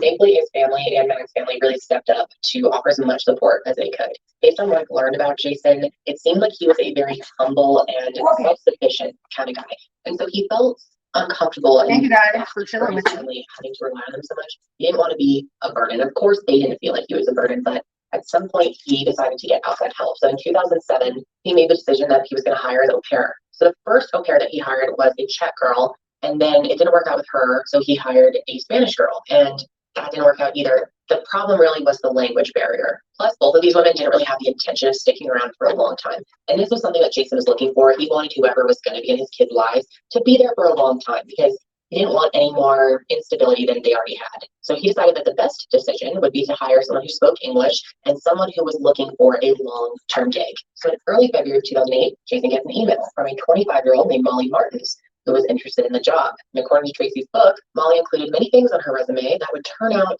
not to be true. For one, she claimed to have graduated from Clemson University, even though the reality was she dropped out of school. She also said that she had been vetted and approved to be a foster parent. That wasn't true either. Now, many say that Molly was the type of person who was quick to lie, and she'd often get caught lying. She would tell these stories, and then she would tell another version of the stories that contradicted the first version, and even when she was called out for it, she would try to lie her way through it. But all of that, of course, wasn't known to Jason, so he felt like she would be the perfect fit to move to Ireland and take care of Jack and Sarah. Molly actually lived in Knoxville, Tennessee, and she first flew out to Ireland on March 10th, 2008, but it wasn't smooth sailing at first. When she landed and started going through customs, she was actually denied entry because she had only purchased a one-way ticket. Now, I'm not super familiar with how this all works, but I guess immigration had an issue with not knowing how long she planned to stay, and she didn't have the proper work visa, I guess. So she was actually put on the first flight back to the US. She did end up getting another flight, a round trip, immediately, and flew right back over. So it wasn't a big deal, but I just thought I'd mention. So once Molly arrived at the airport with granted entry, she was picked up by one of Jason's good friends. Now, this woman said when she first saw Molly, she immediately knew that this wasn't going to be a good fit. And her first thought was, this is not what Jason needs right now. She said that Molly was young, beautiful, and dressed head to toe like she was running for Miss America. But the kids warmed up to her pretty fast, and the kids taking care of them, it seemed like things were going well.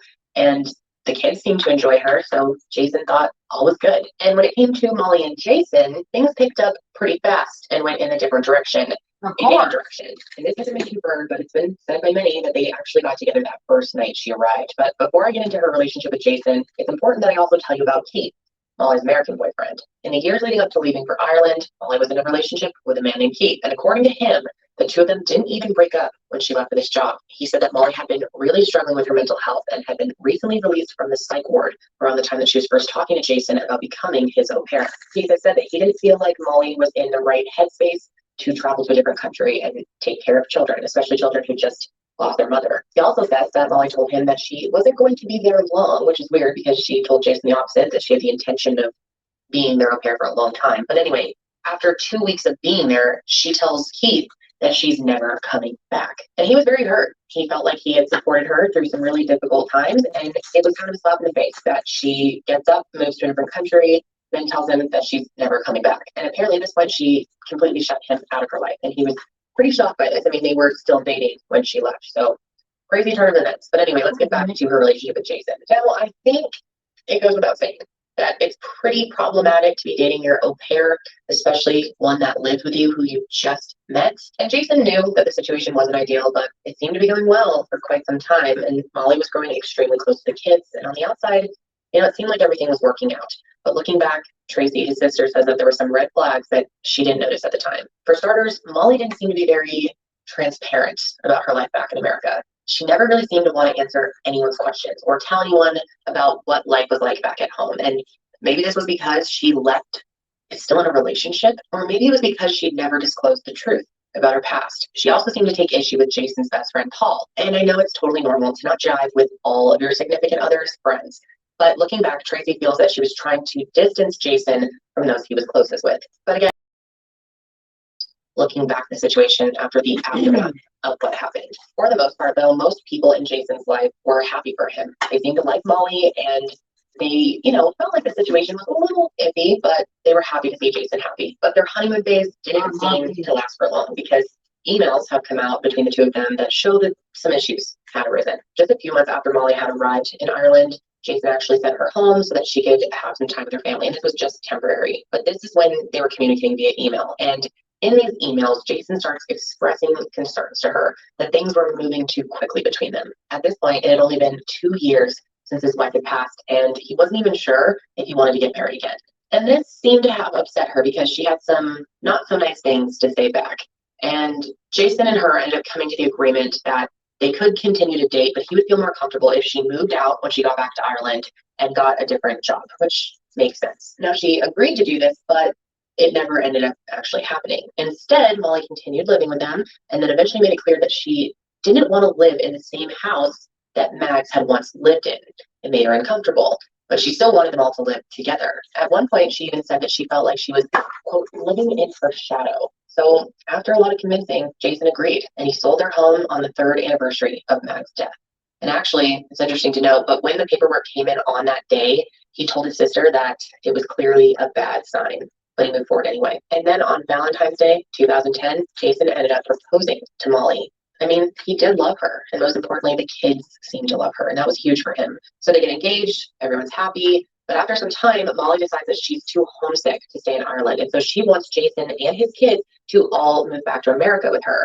And Tracy says that she gave Jason an ultimatum. She said that either they move to America with her, or they stay in Ireland, and the two of them break up. But by this point, Jason was happy. He felt like his kids would really miss Molly, and so he decided it was best for them all to move to America with her. And it also happened to be an easy transition for Jason to move his job overseas. So that's exactly what he did. So Jason, Molly, Jack, and Sarah all moved to Winston-Salem, North Carolina, where Jason bought them a beautiful 5-bedroom, 3-bath home. And then the two of them got married on June 4th, 2011 at the Greek House in Knoxville, Tennessee, where Molly was originally from. Her father's home was right in the aisle, and Jack and Sarah even got a wedding and acted as the ring bearer and flower girl. And when you look at these photos, it looks like a pretty magical, happy day for everyone. But Tracy's book tells a much, much different story. I won't go into everything that Tracy says that Molly did in the book, but there are a few things that I wanted to know. For one, she told all the bridesmaids that she was friends with Mags before she died of cancer. So 2 things wrong with this, right? One, she didn't even meet Jason until 2006, so she definitely never met Mags. And 2, she did not die of cancer. She died from an asthma attack. So just weird all around. Then during the wedding, she threw an absolute fit because Jason's nephew was eating McDonald's during the wedding. And this was because he had food allergy, couldn't eat anything else there. So someone ran out and got the kid McDonald's. And this pissed her off, sent her over the edge for some reason. There were so many instances at the wedding where Molly was found crying or throwing a fit, despite the fact that it was a beautiful wedding that I'm sure was not cheap and everyone was supporting her. So in the next several years after they got married, Jason's kids started to call Molly Mom, and the 4 of them continued their lives in North Carolina. Molly was actually working part-time as a swim instructor, but spent the majority of her time at home with kids, while Jason worked as a full-time manager at a packaging plant. The 2 of them made a lot of friends in their community. People really seemed to like them, especially Jason. People were very drawn to Jason. He was kind and friendly to all the neighbors. He was often seen outside having a beer, talking with neighbors, had the kids outside. He seemed to be, living the dream. But they definitely had some points of contention in their relationship. And one of the biggest ones is that Molly wanted to adopt the children, and Jason did not want her to do this. Now, he didn't say no because he wanted to be mean. He said no because he started to have doubts about their relationship. In her book, Tracy says that Jason was starting to really consider divorcing Molly and bringing the kids back to Ireland. He told her that things had gotten really bad between the 2 of them, and he was even hiding the kids' passports because he thought maybe Molly would somehow try to get rid of them. And of course, only the 2 of them really know what was going on in their relationship. And Molly actually did some things that allow us to have a bit of a better understanding. And what I'm about to share paints Jason in a completely different light than what his family and friends have shared about him. Jason was not perfect by any means. And I want to be clear that I do not think he was a perfect person or husband. What are you guys doing? Very clear after you hear a recording that Molly had. My Brother Jason is the name of the book. She was actually advised to do this by an attorney. She had been speaking to an attorney about what her rights would be as a parent if she and Jason never got divorced, even though the kids weren't technically hers. These recordings, if they proved that Jason was a bad parent or violent in any way, would help her gain custody in the event that they split up. She ended up putting recording devices all over their home to try to catch Jason in one of his fits. And she definitely got a few things on tape that do not make Jason look good. And I'm not able to play these recordings for you because of copyright issues, of course. So if you want to hear them, they are available in the 48 Hours episode on this case. So I will have that link below. Okay, guys, so I'm actually recording this little bit a few days after I recorded the episode, and I've been thinking about it. And even though I can't play you the tape, I wanted to try and explain it to you the best I can, because I know it's kind of a pain for you to go and watch the Dateline, and some of you don't have access to it, and I didn't want this part to be super confusing. It really bothers me that companies like CBS can own things like this. I really think they should be public domain, but I'm going to do my best to just read you the transcript and give you an idea of what was said. So this recording was while they were eating dinner. So she says, "Are you finished with your dinner, hon?" And then he responds and says, "I'm talking to you. Is this how you treat? This is what? You just ignore me? I said I'd like to have dinner with my family. I'm talking to you. I shouldn't have to say it over and over. I shouldn't have to say Molly." And then Molly interrupts and she says, "Can you guys get out the stuff for pancakes?" And he goes, "See, there you go again. I'm talking to you. You're still going on about something else." And then you can hear Sarah say, "Stop fighting." It's really hard to convey the tone that Jason is using. So if you're able to listen to the 48 Hours episode, I think that would really help you get a better idea. And it's timestamped 2037 to 2058. Molly has now made claims that Jason was a violent man in their relationship. She never reported this to police, and she never told anyone in her life. Of course, staying silent is common in relationships that involve domestic violence, so that is not shocking. However, there is a lot that is unclear here, and there's just a lot that we don't know.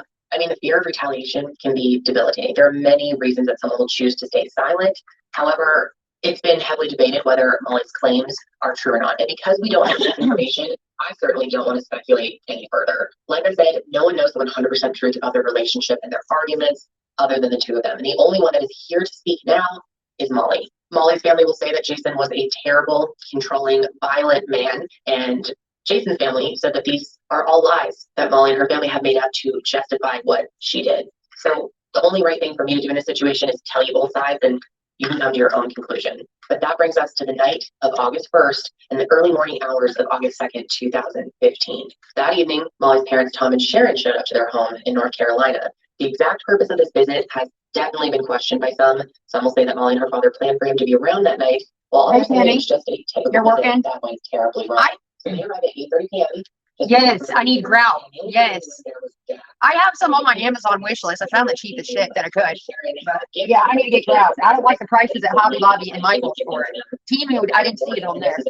Now, my Temu order, I wish it would come today because there's pieces in that order I want to put on this.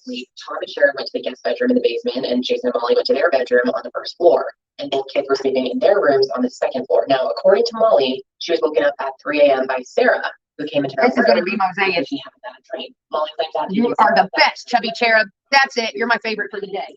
Because that's look how many mosaic pieces. I gotta buy a little bit at a time. You know what I mean? But now I got a lot, so it's time to do the mosaic. And this led to a fight. And Molly says that this fight is what led to Jason's death. So, 2nd, 2015. That evening, Molly's parents, Tom and Sharon, showed up to their home in North Carolina. The exact purpose of this visit has definitely been questioned by some. Some will say that Molly and her father planned for him to be around that night, while others say it was just a typical visit that went terribly wrong. So they arrived at 8:30 p.m., just in time for a late dinner, and the only person who wasn't there was Jack, and he returned home later that evening. But Tom and Sharon had gifts for both the kids, but because it was getting so late, they decided they would give them to them the following morning. And this is important. They actually got Jack a baseball bat and Sarah a tennis racket. So when it was time for them to go to sleep, Tom and Sharon went to the guest bedroom in the basement, and Jason and Molly went to their bedroom on the first floor. And both kids were sleeping in their rooms on the second floor. Now, according to Molly, she was woken up at 3 a.m. by Sarah, who came into their room after she had a bad dream. Molly claims to have taken Sarah back to her room, got her resettled in bed, but by the time she came back to her room, she says that Jason was awake and was extremely angry. Apparently, he was super upset that he had been woken up in the middle of the night, and this led to a fight. And Molly says that this fight is what led to Jason's death. So not long after this alleged fight began, Tom, Molly's father, who I should mention, is a former FBI agent, claims he heard some sounds coming from upstairs. He thought these sounds were strange and he was concerned, so he ends up grabbing the bat that he was going to be giving Jack the following day and goes upstairs. This is when Tom says that he opened the master bedroom door and found Jason with his hands around Molly's neck.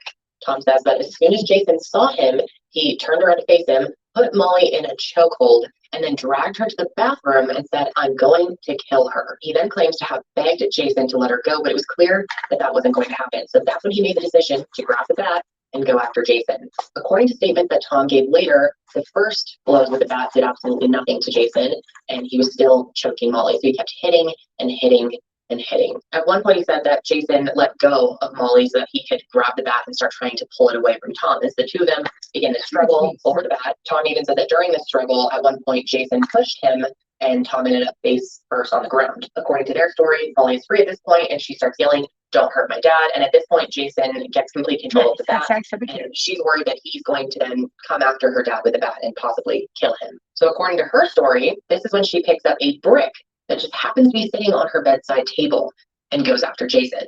At this point, somehow Tom gets a hold of the bat and he starts striking Jason. So they are just taking turns striking him, Tom with the bat and Molly with the brick. And they kept going until they deemed that Jason was no longer a threat. And they were clear that they stopped hitting him as soon as he went down. Now, if it weren't abundantly clear, this is their version of events. My daughter told me, got a fight with my daughter. I intervened.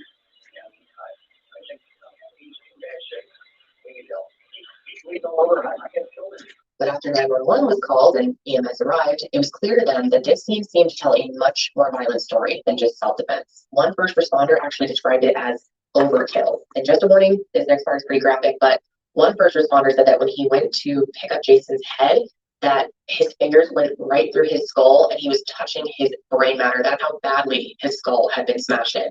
I mean, they said they only hit him long enough to determine that he was no longer a threat, but his skull was literally caved in, and it was the back of his skull, meaning he wasn't facing them while this attack was taking place. As for the scene, there was a significant amount of blood on the walls and the floor of the bedroom as well. There are many images of the crime scene, and I think it's important to see some of them so you can see how brutal this attack was, but I'm definitely not comfortable showing you too many because it's a lot. And it's important to know that some of the first responders had noticed that the blood on Jason's body was already starting to dry, and so was the blood on the brick. He was also naked and cold to the touch, suggesting that his death wasn't that recent. Now, luckily, the kids had slept through the entire thing, and they were removed from the home by officers. And when all the commotion in the house was taking place, Molly was escorted to a patrol car where she waited for about an hour before she could be evaluated by paramedics. And when they approached her, one officer said that she was making crying noises, but he didn't see any tears. She was also continuously rubbing her neck and throat area and explained that she was in pain because Jason had choked her. But besides one tiny red mark on her throat, Molly had no other injuries, and Tom didn't either for that matter, even though he claimed that he and Jason had fought over the bat during their struggle. Both of them were brought into the station to give their official statements, and they were both extensively photographed. So Molly gave her statement, basically everything I just said, that she and her father killed Jason in self-defense because he was attacking her. She claimed that Jason had been heavily drinking all day, which is an important thing to remember, and that he was angry. Molly said she couldn't remember anything clearly after first hitting Jason with the brick, but was adamant that everything that they did was in self-defense. She explained how she had been the victim of abuse in their relationship for years, and how she was worried that telling someone would mean losing custody of the kids. Now, police have said that during their investigation, they found no indication that Molly was ever physically abused during her relationship with Jason. However, it's possible she was. This is just what they are saying. They found no evidence. And when you listen to those audio recordings, it's clear that Jason definitely had a temper, but police don't seem to think he was ever violent with her. Now, Tom's statement aligned with what his daughter had to say, and he also mentioned that Jason had been heavily drinking that evening. He also mentioned that Jason was a widower and that his first wife died under mysterious circumstances, which is absolutely not true, and really a disgusting statement for Tom to have said. Max died of an asthma attack that was confirmed by doctors. There is no room for debating that. So Tracy talks about finding out that her brother died in her book, and she said that she was just in complete shock. And she actually says that he was days away from bringing his children back to Ireland and leaving Molly behind, and that Molly actually knew that. Could that be a possible motive? All of this did not sit right with Tracy, so she immediately flew over to the US. When she arrived, she sat down with a detective, and she told them that she did not think Molly was being truthful about her story, and they agreed. And it turns out they were already planning a full investigation. So by August 3rd, 24 hours after Jason died, a full autopsy was done. And no surprise here, it was determined that Jason's cause of death was blunt force trauma to the head. Jason had multiple lacerations, abrasions, and contusions to his head, extensive skull fractures, and more. The damage was so bad, in fact, that the medical examiner couldn't confidently determine how many times he had been struck, but it was apparent that he had been hit at least one time post-mortem. The report was gruesome. And then the toxicology report came back and was shocking. Despite Molly claiming that Jason had been drinking all day, his blood alcohol content came back at a mere 0.02%. And as a 250-pound adult male, there was no way that he was drunk when he allegedly attacked Molly. But what was really surprising is there was trazodone in his system. For those who don't know, trazodone is an antidepressant medication. However, it can also be used for its tranquilizing effects. And what do you know? Molly had been prescribed trazodone just a few days before Jason's death. And Jason had told a doctor just a few days before he died that he was suddenly feeling angry for no reason at all. Now, this is not confirmed, but Jason's family believes that this was because Molly was spiking him with medication. Now, I'm sure many of you are wondering what happened with Jack and Sarah during this time. Well, both kids actually stayed with Molly's brother temporarily, but on August 3rd, while the autopsy was being performed, they were each brought in to speak to a social worker. The hope was that they would come in and shed some light on this toxic marriage that Molly had claimed to have been experiencing. And the thing is, they do exactly that. Both Jack and Sarah tell the social worker that they saw their dad hurt their mom. Remember, they call Molly mom. They talked about how he would get angry all the time and completely confirmed all of Molly's accusations. This made things way more complicated for investigators because now they have two witnesses claiming to have seen the abuse that Molly was experiencing, which made the idea of him attacking her much more possible. And another big thing that came out of the interview with Jeff was about that brick that was sitting on Molly's bedside table. Now, any sane person Thanks for Chubby Cherub. Yes, hashtag Chubby Cherub. I appreciate it. That rap's going to be amazing. But according to Molly's statement, which was confirmed in Jack's interview, she and the kids had been planning on painting this brick and putting it outside of their home. This was apparently supposed to be a fun art project, and Molly had brought the brick inside because it had been raining recently. And I'm really curious to hear what you guys think about this because a lot of people have questioned why the brick was on her bedside table. Of course, she could have brought the brick inside and put it somewhere in the house, but why was it on the bedside table? I don't know. Some people think it's weird, some people don't. So not long after all of this, I'm talking the same week, Molly filed papers for custody and guardianship over Jack and Sarah. And she actually said that Tracy had attempted to kidnap the kids, which gave her temporary custody. The whole kidnapping thing is a very confusing point in all of this. We're not exactly sure what she meant by that or what really happened. But anyway, there was a hearing held for what would happen to the kids. And in the end, they were given to Tracy and her husband, which is exactly what Jason had outlined in his will. But one thing's for sure, tensions between Molly and her family and Jason's family were very high. In fact, she wouldn't even allow them to come to his memorial service. And she even hired security in case any of them tried to show up. Her and Tracy also had a huge argument about what would happen to Jason's body. Molly wanted him cremated as quickly as possible, and Tracy wanted to bring his body back to Ireland. Molly ended up agreeing to this only if Tracy agreed to pay for all of his funeral costs, and she did. So Jason's body was brought back to Ireland. And for a while, Jason's family was very worried that Tom and Molly would not be held accountable for what they believed that they did. But eventually, they were arrested. On December 18, 2015, a grand jury indicted them for second-degree murder and voluntary manslaughter. And of course, both Tom and Molly pleaded not guilty, and their joint trial was scheduled for July 17, 2017. And between their arrest and the start of the trial, Molly gave an interview to ABC where she backed up her story that her relationship was abusive and that she was truly innocent. But by this point, Jack and Sarah had both recanted their original statements. They said that their dad was not abusive and that they were coerced into lying, which really complicated things. However, neither of these statements were considered admissible, so neither the prosecution or defense could benefit from the children's statements. After the trial itself, both the prosecution and defense were equipped with what they believed were strong arguments. The state utilized forensic evidence, including crime scene photos, testimony from first responders and officers, as well as medical evidence to prove that Jason Corbett was brutally murdered. And they even called in a blood stain pattern analyst to testify, who stated that the trajectory of the blood spatter did not match with them hitting Jason as he stood up. He claimed that Jason was defenseless on the ground as he was repeatedly attacked. Of course, the defense tried very hard to get his testimony thrown out, but they were unsuccessful. I believe this woman is evil. $600,000 life insurance policy and the fact that he wouldn't let Molly formally adopt the kids as a motive for this crime. Of course, as for the defense, they painted Jason as a horrible, violent, abusive husband, and they relied heavily on Tom's testimony. I mean, as a former FBI agent, I'm guessing their hope was that the jury would see him as an honest man. Now, Molly never took the stance in her own defense, which was probably a smart move. The trial went on until August 9th, and then after only 3 hours of deliberation, the jury came back with a guilty verdict. Guilty, and they were bitch. each sentenced to 20 to 25 years in prison. You saw tears. There were tears. I even had a few tears there while the verdicts were being ran through. You feel bad for everybody involved, whether it's the defendants or the deceased family. But we have a job to do. We had to do it. And I believe that we got it the best way we could. If you saw those photos, that's not just a whack to the head with a bat. That was a severe beating. For one of the defendants, we didn't have any question as far as the participation. That was an easier vote. The other See, defendants. these are the little pieces. I got the bigger ones on. Now it's gonna kick my ass trying to get the smaller pieces on. Proximity to the. It's like patchwork. We felt that she couldn't have gotten out of that situation, but she chose. In fact, these are small pieces. I need to put more big pieces on here. Okay, a week later, though, they were appealing their conviction, saying that there was juror misconduct. Literally only minutes after the trial wrapped up, one juror was talking to a member of the press and had insinuated that they had talked about the case outside of the courtroom, which is a major no-no. And it wasn't just that. Their appeal actually included a variety of things that they felt was wrong, including jurors talking about the trial on Facebook the day after it wrapped up, the fact that Jack and Sarah's statements were excluded from the testimony, and more. At first, the motion was denied in December of 2017, but then they appealed to the Supreme Court of North Carolina and won in early 2021. And after winning, both Tom and Molly were released on a $200,000 bond.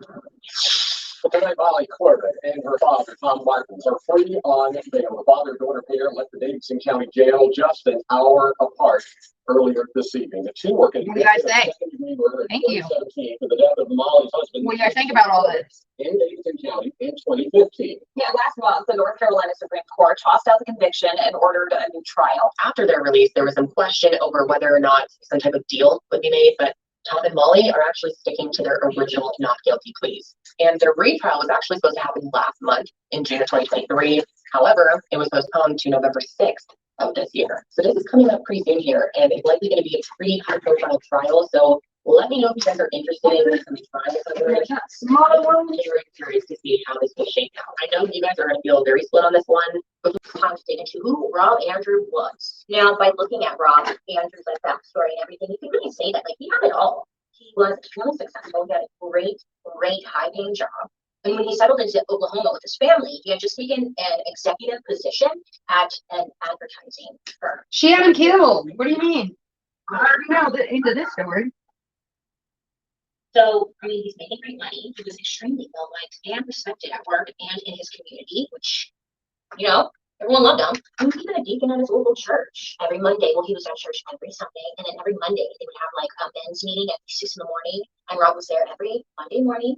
And he would have one-on-one sessions with different group members and just talking through some of their personal struggles. And he was just very well respected. But by far, I mean, Rob's pride and joy was his family, of course. Rob said that he fell in love with Brenda early on in their relationship. And when they first started dating, she was a senior in high school and he was a freshman in college. Brenda knew Rob's brother, his name was Tom, and she would ask about Rob every time she saw Tom at the local pool. It didn't take long for Tom to tell his brother, you know, like, hey, this girl thinks you're hot. And then he's like, what? And then next thing you know, that's his history. That's how it goes. You think I'm love? Okay, love. Ain't it fun? So the two started dating in 1982 and would end up marrying in 1984. And like I said, Rob was just smitten. And so was Brenda, I think. I don't know, she's a weird one. This isn't super related to the story, but like when the couple had their first kid, a daughter, a little fun fact, Rob named her Tricity. Her name's Tricity because, I shit you not, he thought that if she ever ran for political office, her slogan would be electricity. You get it? Electricity. He was thinking ahead. You know, not related to the story, but it was a fun detail that I was like, that's different. Got that, bro. Like that, fun. Got it. And all around, everyone just thought Rob was this pretty, happy guy, great guy. Many would say that Rob, by all accounts, was like a very joyous dude who loved his wife and his family. And many would describe him as like their source of strength. This guy was just someone that a lot of people really admired in their community. So when looking into his background, you're like, okay, so who hates him? You know, what about Brenda? Well, pretty much the same story with Brenda. She was born in like 1963, and she grew up pretty similar to Rob, a very religious household with a strict focus on schooling that she actually like really excelled at. She was very smart, straight A student. She belonged to like numerous clubs around campus in high school. She attended football games. She was a member of the baton twirling team. Oh, batons. I love that. You're weird, Bailey. Go, man. I don't like her as much as Kendall. She plays too much. All the things, and most importantly, very well dressed. Now, growing up, school, Brenda wasn't very popular, and she was known for being very reserved and quiet, not an outgoing person. She did not go to parties. She didn't smoke. She didn't drink. She didn't do anything. She was always studying or helping someone else study, which, you know, great. I don't know. Wow, great. She sounds cool, right? But in school, when you're the person with no friends and studying all the time, you're considered not cool. You know, adolescent years, that don't make any damn sense. But she was not cool. She was an outsider. She was a nerd.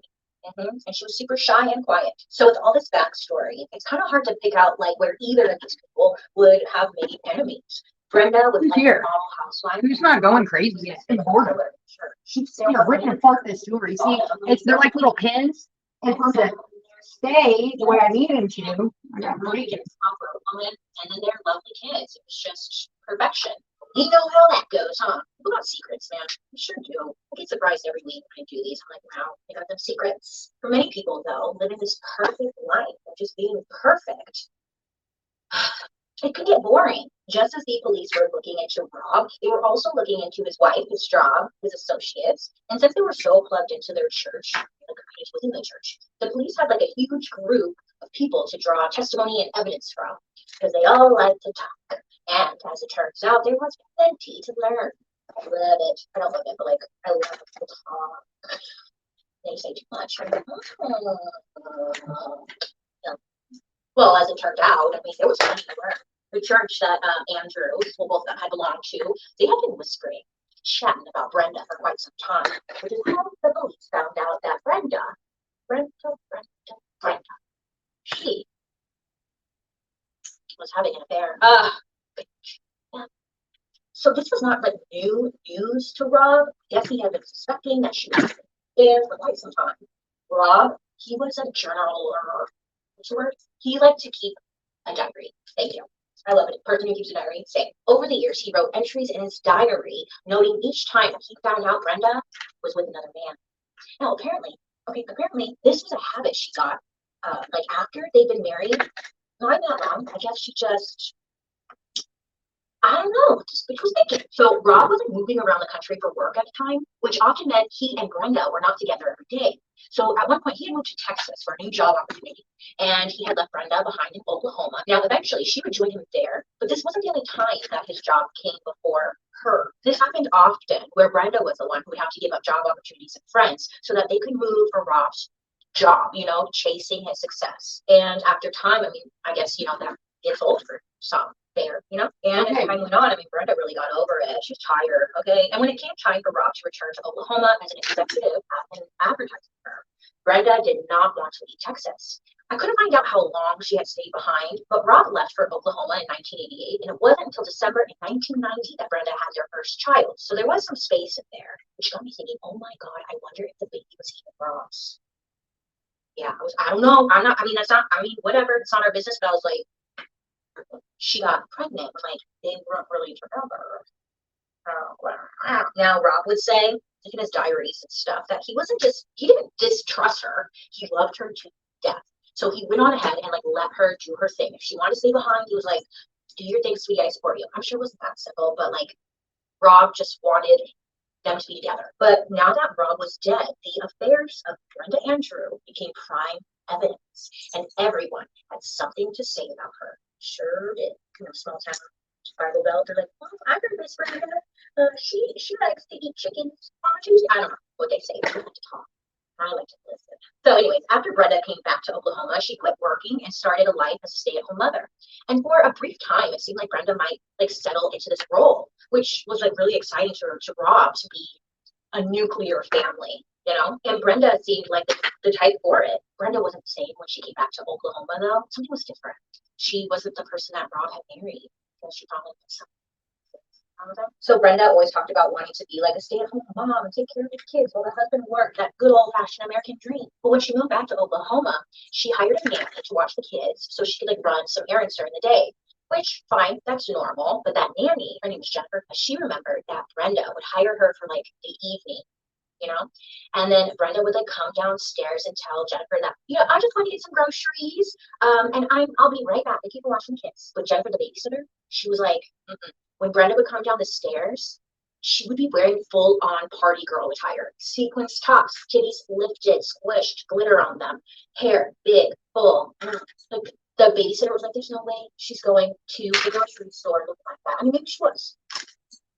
But was she, come on, we're not dumb. We're not dumb. We're educated here on murder mystery makeup. Brenda, we are not dumb.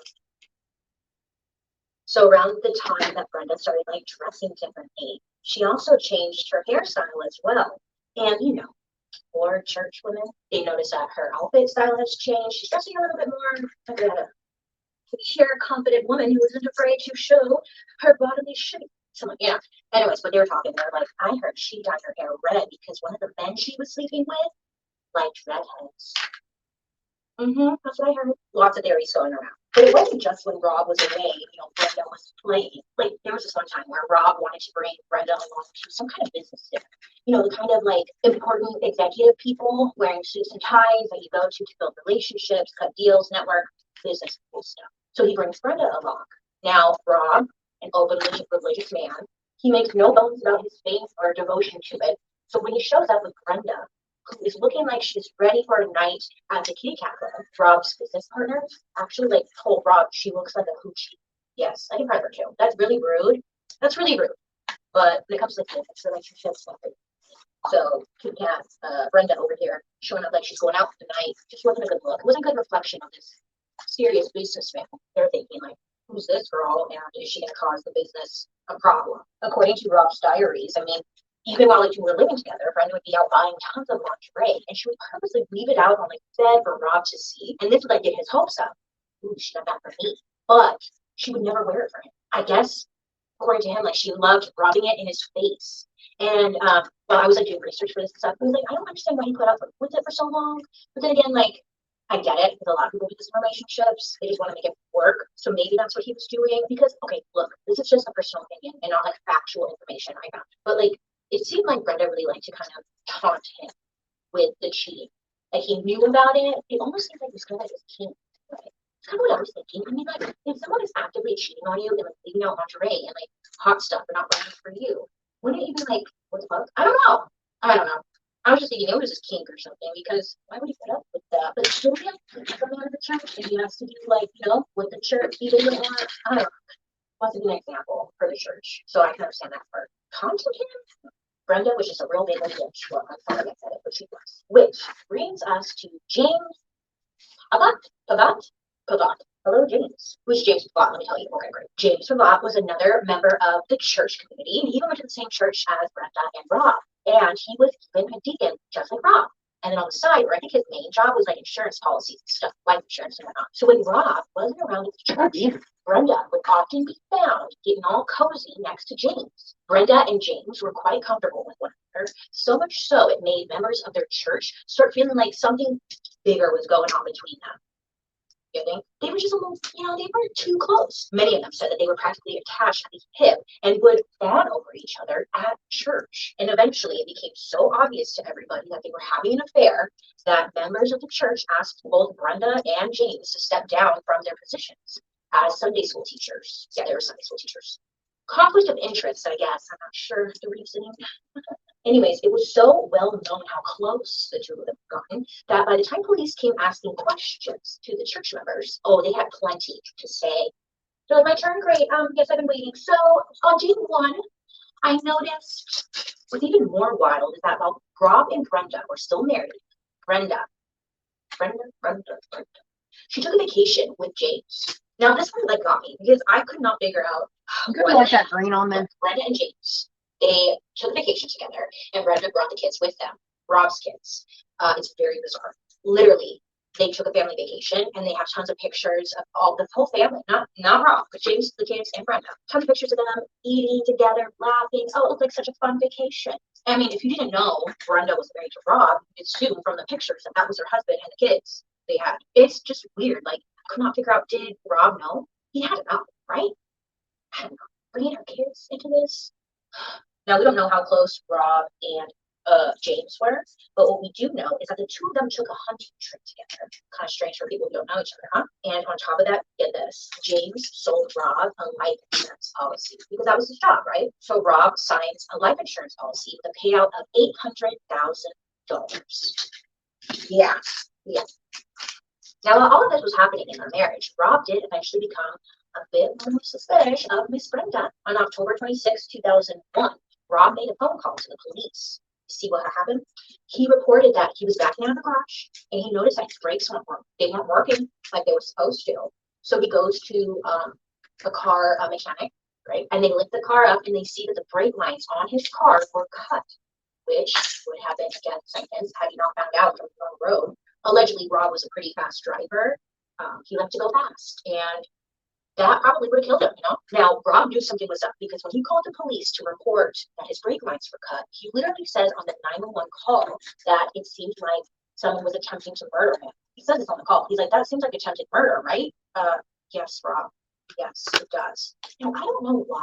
It like wasn't taken more seriously. Like, they didn't get like a full statement from him or anything. Like, why didn't police come out and like figure out who did this? Maybe Rob didn't want that to happen. Either way, I'm still on the phone. Hold on. I gotta go back. Either way, he knew something was fishy. But it seems like he just didn't want to like call out his wife. He was loyal to her. What is that? She was not to him, allegedly. Now get this funky shit that happens next.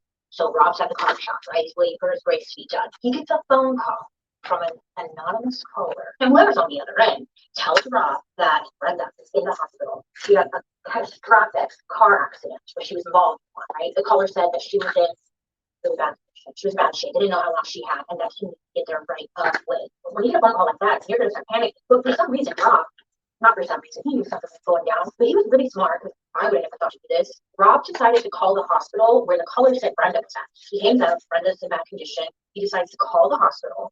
He's like, hey, I just got a phone call that, you know, my wife is there. I just want to make sure about the hospital tells Rob that there was no one there with that name.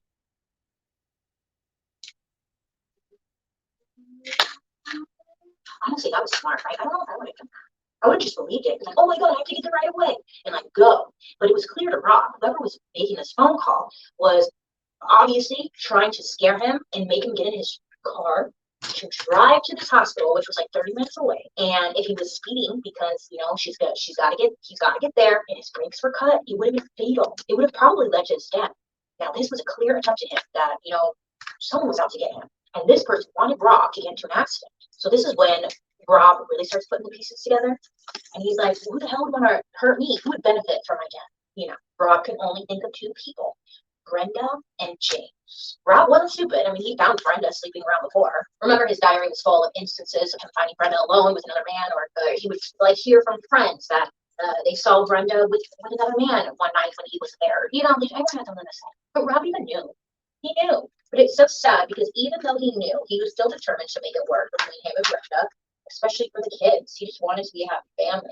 And you look, at the end of the day, Rob was not going anywhere without his kids. He was not going to just leave them. Brenda and whatever shenanigans she was up to. Before Rob died, he figured out what was really going on with Brenda and James. And again, they were not quiet about it. And Rob tells Brenda, look, you have to break it off. And that's it. He just said, you have to break it off. That was his approach. No ultimatum. He was just like, look, you have to stop cheating. You have to break it off with that guy. And that was his approach on solving this marital disagreement. But many of Rob's friends and the church members would say that they never saw Rob ever get like mad at Brenda for any of this. They never saw him get mad at Brenda for much of anything. And even if he did, I mean, he hid it very, very well. So, yeah. So he's like, break up with them. You need to. You know, most ultimatums are like, break up with him or else. But there was no or else. It was just break up with him. Okay. Things. Now, when he tells us to Brenda, I mean, of course, she's not interested in what he has to say. Whatever she saw in him when they first got married, when they were young and in love, I mean, that shit was gone. It was long gone now. She was like, sure. Like, why be married, Brenda? There was a friend of Rob's who had testified in court who said right before the situation went down, Brenda had asked Rob to stop saying, I love you. She asked him to stop saying that to her because it made her feel uncomfortable. A great sign of a happy marriage, I'd say. Instead of trying to patch things up with her husband, instead, Brenda files for divorce. Yeah, I was like, okay, good. Stepping in the right place. I mean, that's good divorce. You should probably do that, you know? Well, I guess at this point, Rob is really thinking ahead. The first thing that's on his mind is that life insurance policy. Something is telling him, like, something's up, right? So Rob decides to change the insurance policy. He takes Brenda's name off of it and puts the policy under his brother's name. That way, no matter what happened to him, if anything, Rob's brother, Tom, would be able to use that money to take care of Rob's kids. Very responsible, very smart. Or at least like that's what he wanted to happen. You see, what happened was that Rob had changed the beneficiary of his life insurance to his brother. But after he died, the payout was still set up to go to Brenda. How is that possible? Well, quite easy, actually. See, Brenda, she had a man on the inside. James, oh yeah, he sold Rob the policy to begin with.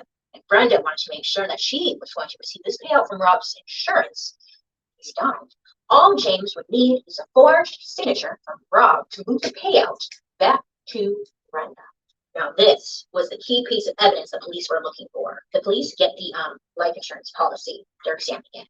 They even consulted a handwriting expert who was able to identify a significant difference between Rob's signature on the documents, but also they look at documents over the past 10 years that Rob has signed to make sure and verify that these two are the same, right? We love that.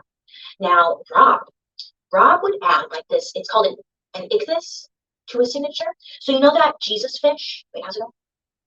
Like that? You're watching Disney Channel. No, his was an ichthys, so it's like a fish. It's a fish. It's a squiggle, if you don't know what I'm talking about. Anyways, Rob, he would put that little squiggle fish right under his signature every time he signed something. So it's just kind of like, so he added this little swish. Now, Rob's signature on the insurance papers did not have the little swish. So the chances it was forgery skyrocketed for investigators.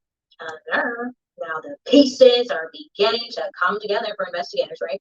Except, as suspicious as Brenda was, I mean, she was shot too, wasn't she? Why was she shot? There's always a reason. because he mentioned such. So while police were looking into the personal lives of Robin, Brenda, and Drew, they were also poring over the garage where the two of them had been shot. Now, there were at least 3 gunshots, but police only found 2 bullet casings, one from a 22 caliber revolver and one from a shotgun. So there were 2 shooters. Now, they determined that the shotgun was what was used to kill Rob, and Brenda's injury was from the revolver. 2 different guns, at least 2 different shooters. That's what police are thinking. Brenda's version was that She shot herself. had showed up outside the garage, shot both her and Rob, right? Well, Brenda also said the 2 gunmen had done so from about 15 to 20 feet away. Makes sense. But police noticed some inconsistencies with her story. Brenda. I guess she had been wearing the blouse when she got shot, and she was covered in blood when she was shot in her arm. They, taken her blouse and do some investigation on it, and they find that there was not only blood but also gunpowder on her blouse. What's that about, Brenda? Gunpowder. Now, when you shoot a gun, hey, it often sprays out like, okay, the bullet comes out, right? But the gunpowder also sprays out alongside the bullet, and when it leaves the barrel, gunpowder kind of comes out with it, right? So because of how much gunpowder they found on Brenda's sleeve, police figured that Brenda's estimate of 15 to 20 feet away was actually way off. They said that the gunpowder present on her clothes meant that the gun was more likely to have been fired at a distance of about 2 inches. That's close. Why am I doing this to my fingers? Heck, glue on my mouth. I need a cigarette.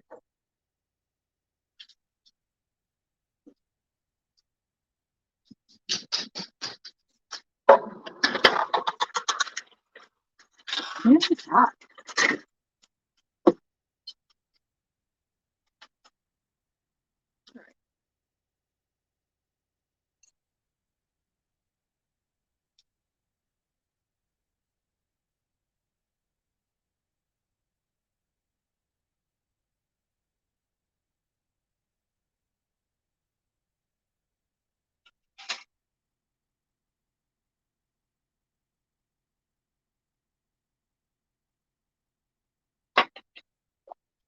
Last cigarette.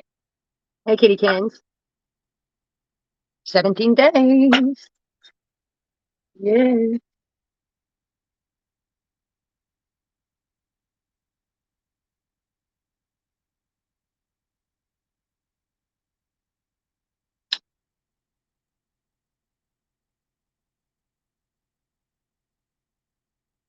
Yeah, Trump. Hashtag Trump.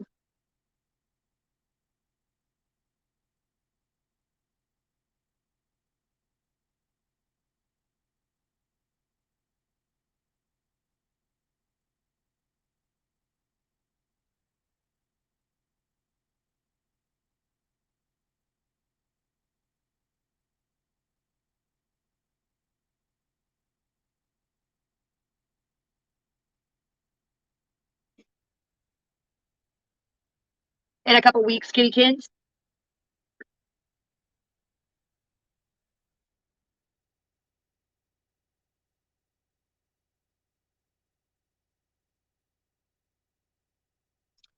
Here in a minute, after I get done smoking, I think I gotta go get. I should not. I want to pack cigarettes. I hate the thought of being out.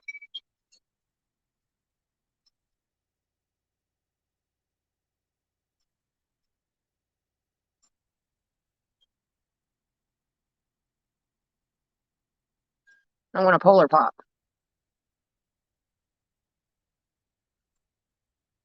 No.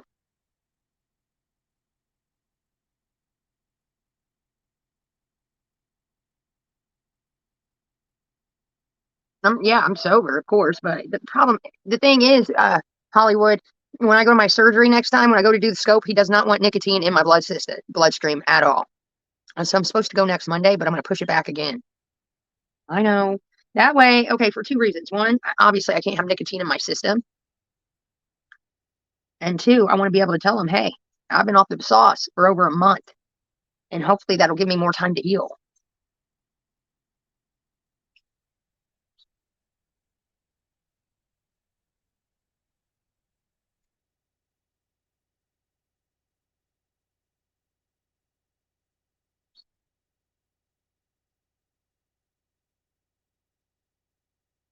I know. It's like I gave myself, told myself I gave myself a couple of weeks, knock the drinking off, which I've done. I had 17 days. Now it's time to do the cigarettes. I should have quit smoking and drinking the same fucking day.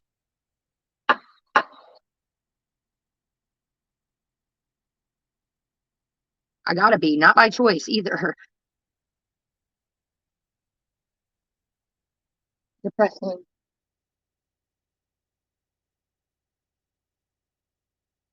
It can be done. It has to be done. Pray to Jesus, yes.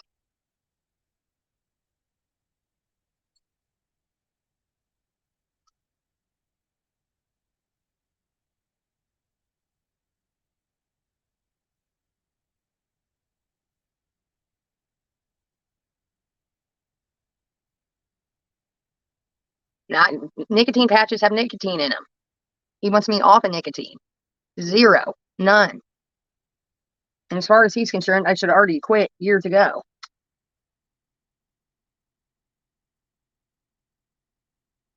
It doesn't matter if I do a nicotine patch or any of that. It's still going to run nicotine in my blood. And he does not want that at all.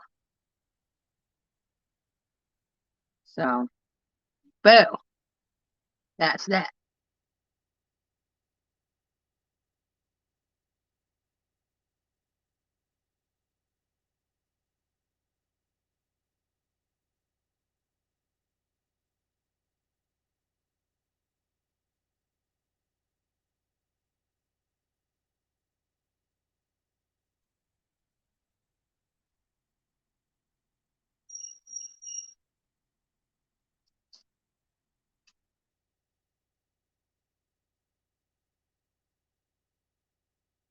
You're going to the dentist?